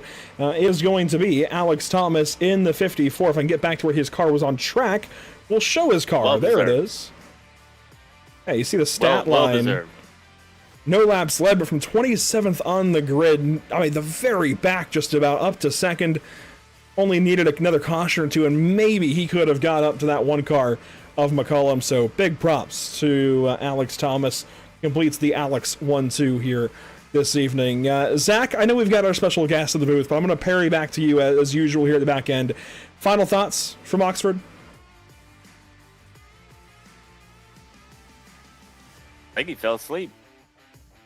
Oh, he may have something going on. He's muted, so I guess we'll let you take over then, Stephen. Final thoughts here from Oxford Plains. Number one, you got this guy sleeping on the job, so maybe we talk contract after this. But yeah, great race. Always fun coming to Oxford. The whole set of races that we've had this week has been a lot of fun. And shout out McCollum for the win, and my man Alex there run a good race. I always know if I'm halfway decent, I'm within a tenth and a half of him when we practice. He's just good, and he's such a nice guy. But appreciate you guys letting me tag along. I hope it didn't get in the way too much. But yeah, this is a lot of fun, kind of viewing a race from a different perspective. So maybe we'll do some more in the future, and hopefully I don't miss too many races going forward. It was fun to change things up and hear you chatting here for a little while. Let's also take a look at the upcoming broadcast here for Pit Stop TV. Some legends to bookend the weekend. I mean, 2 shorter twins tomorrow, 40 laps apiece. See how quick they went earlier. That will pre-headline, kind of co-headlining, because this is an actual league along with the street stocks that are happening tomorrow. So every league is kind of collaborating on the street stock race, 100 laps tomorrow right here at Oxford. And then we're going to give it a shot, hopefully, Tuesday. A lot happening. We're trying to drum up some interest to get the Whiplash Race and the Legends Tour guys to also run the National Tour or National Series, keeping those crossed up. The WRL National Series that begins in September. So we'll try to have a recruitment race right after that, but we're going to broadcast just a quick race at New Hampshire. We're also trying to run Legends with Nora at New Hampshire the week after. So that's a nice little sighting race for us to make sure we have the lap count right. And then you see right in the middle there a short track round for the Nora Retro Cup Series at Richmond Raceway under the lights. 2003 NASCAR Cup cars. That's where, honestly, I'd love to see some of you short trackers get after it from SARA and whatnot. Go try the older NASCAR stock cars, and not just at Richmond, some of the speedways too. But that's what we have upcoming. So the only short tracks Oxford 250 week does not end. We have tomorrow still Legends, 2 races total, 40 laps apiece, and then into a 100-lap street stock race tomorrow evening. Make sure to come right back to us for that, and you can check it out all across social media, our platforms down below, Facebook, Instagram. You can join the Discord server, get in on the fantasy games, TikTok, Twitch, YouTube, all of it. You can also go through Discord to sign up for tomorrow's Legend races. That is it for us from Oxford Plains Speedway. Thanks so much for tuning in. Hopefully, we catch you for the next one. That'll be tomorrow. Do not miss it. Come right back. More short track racing from... Oh, I hit the wrong one. Well, this works. It was still a Legends broadcast, so we had Legends earlier, and we've got SARA to cap things off. We'll just run both groups. It's fine. As we bid you farewell, tune back in tomorrow night at Legends Street Stocks. We'll see you there.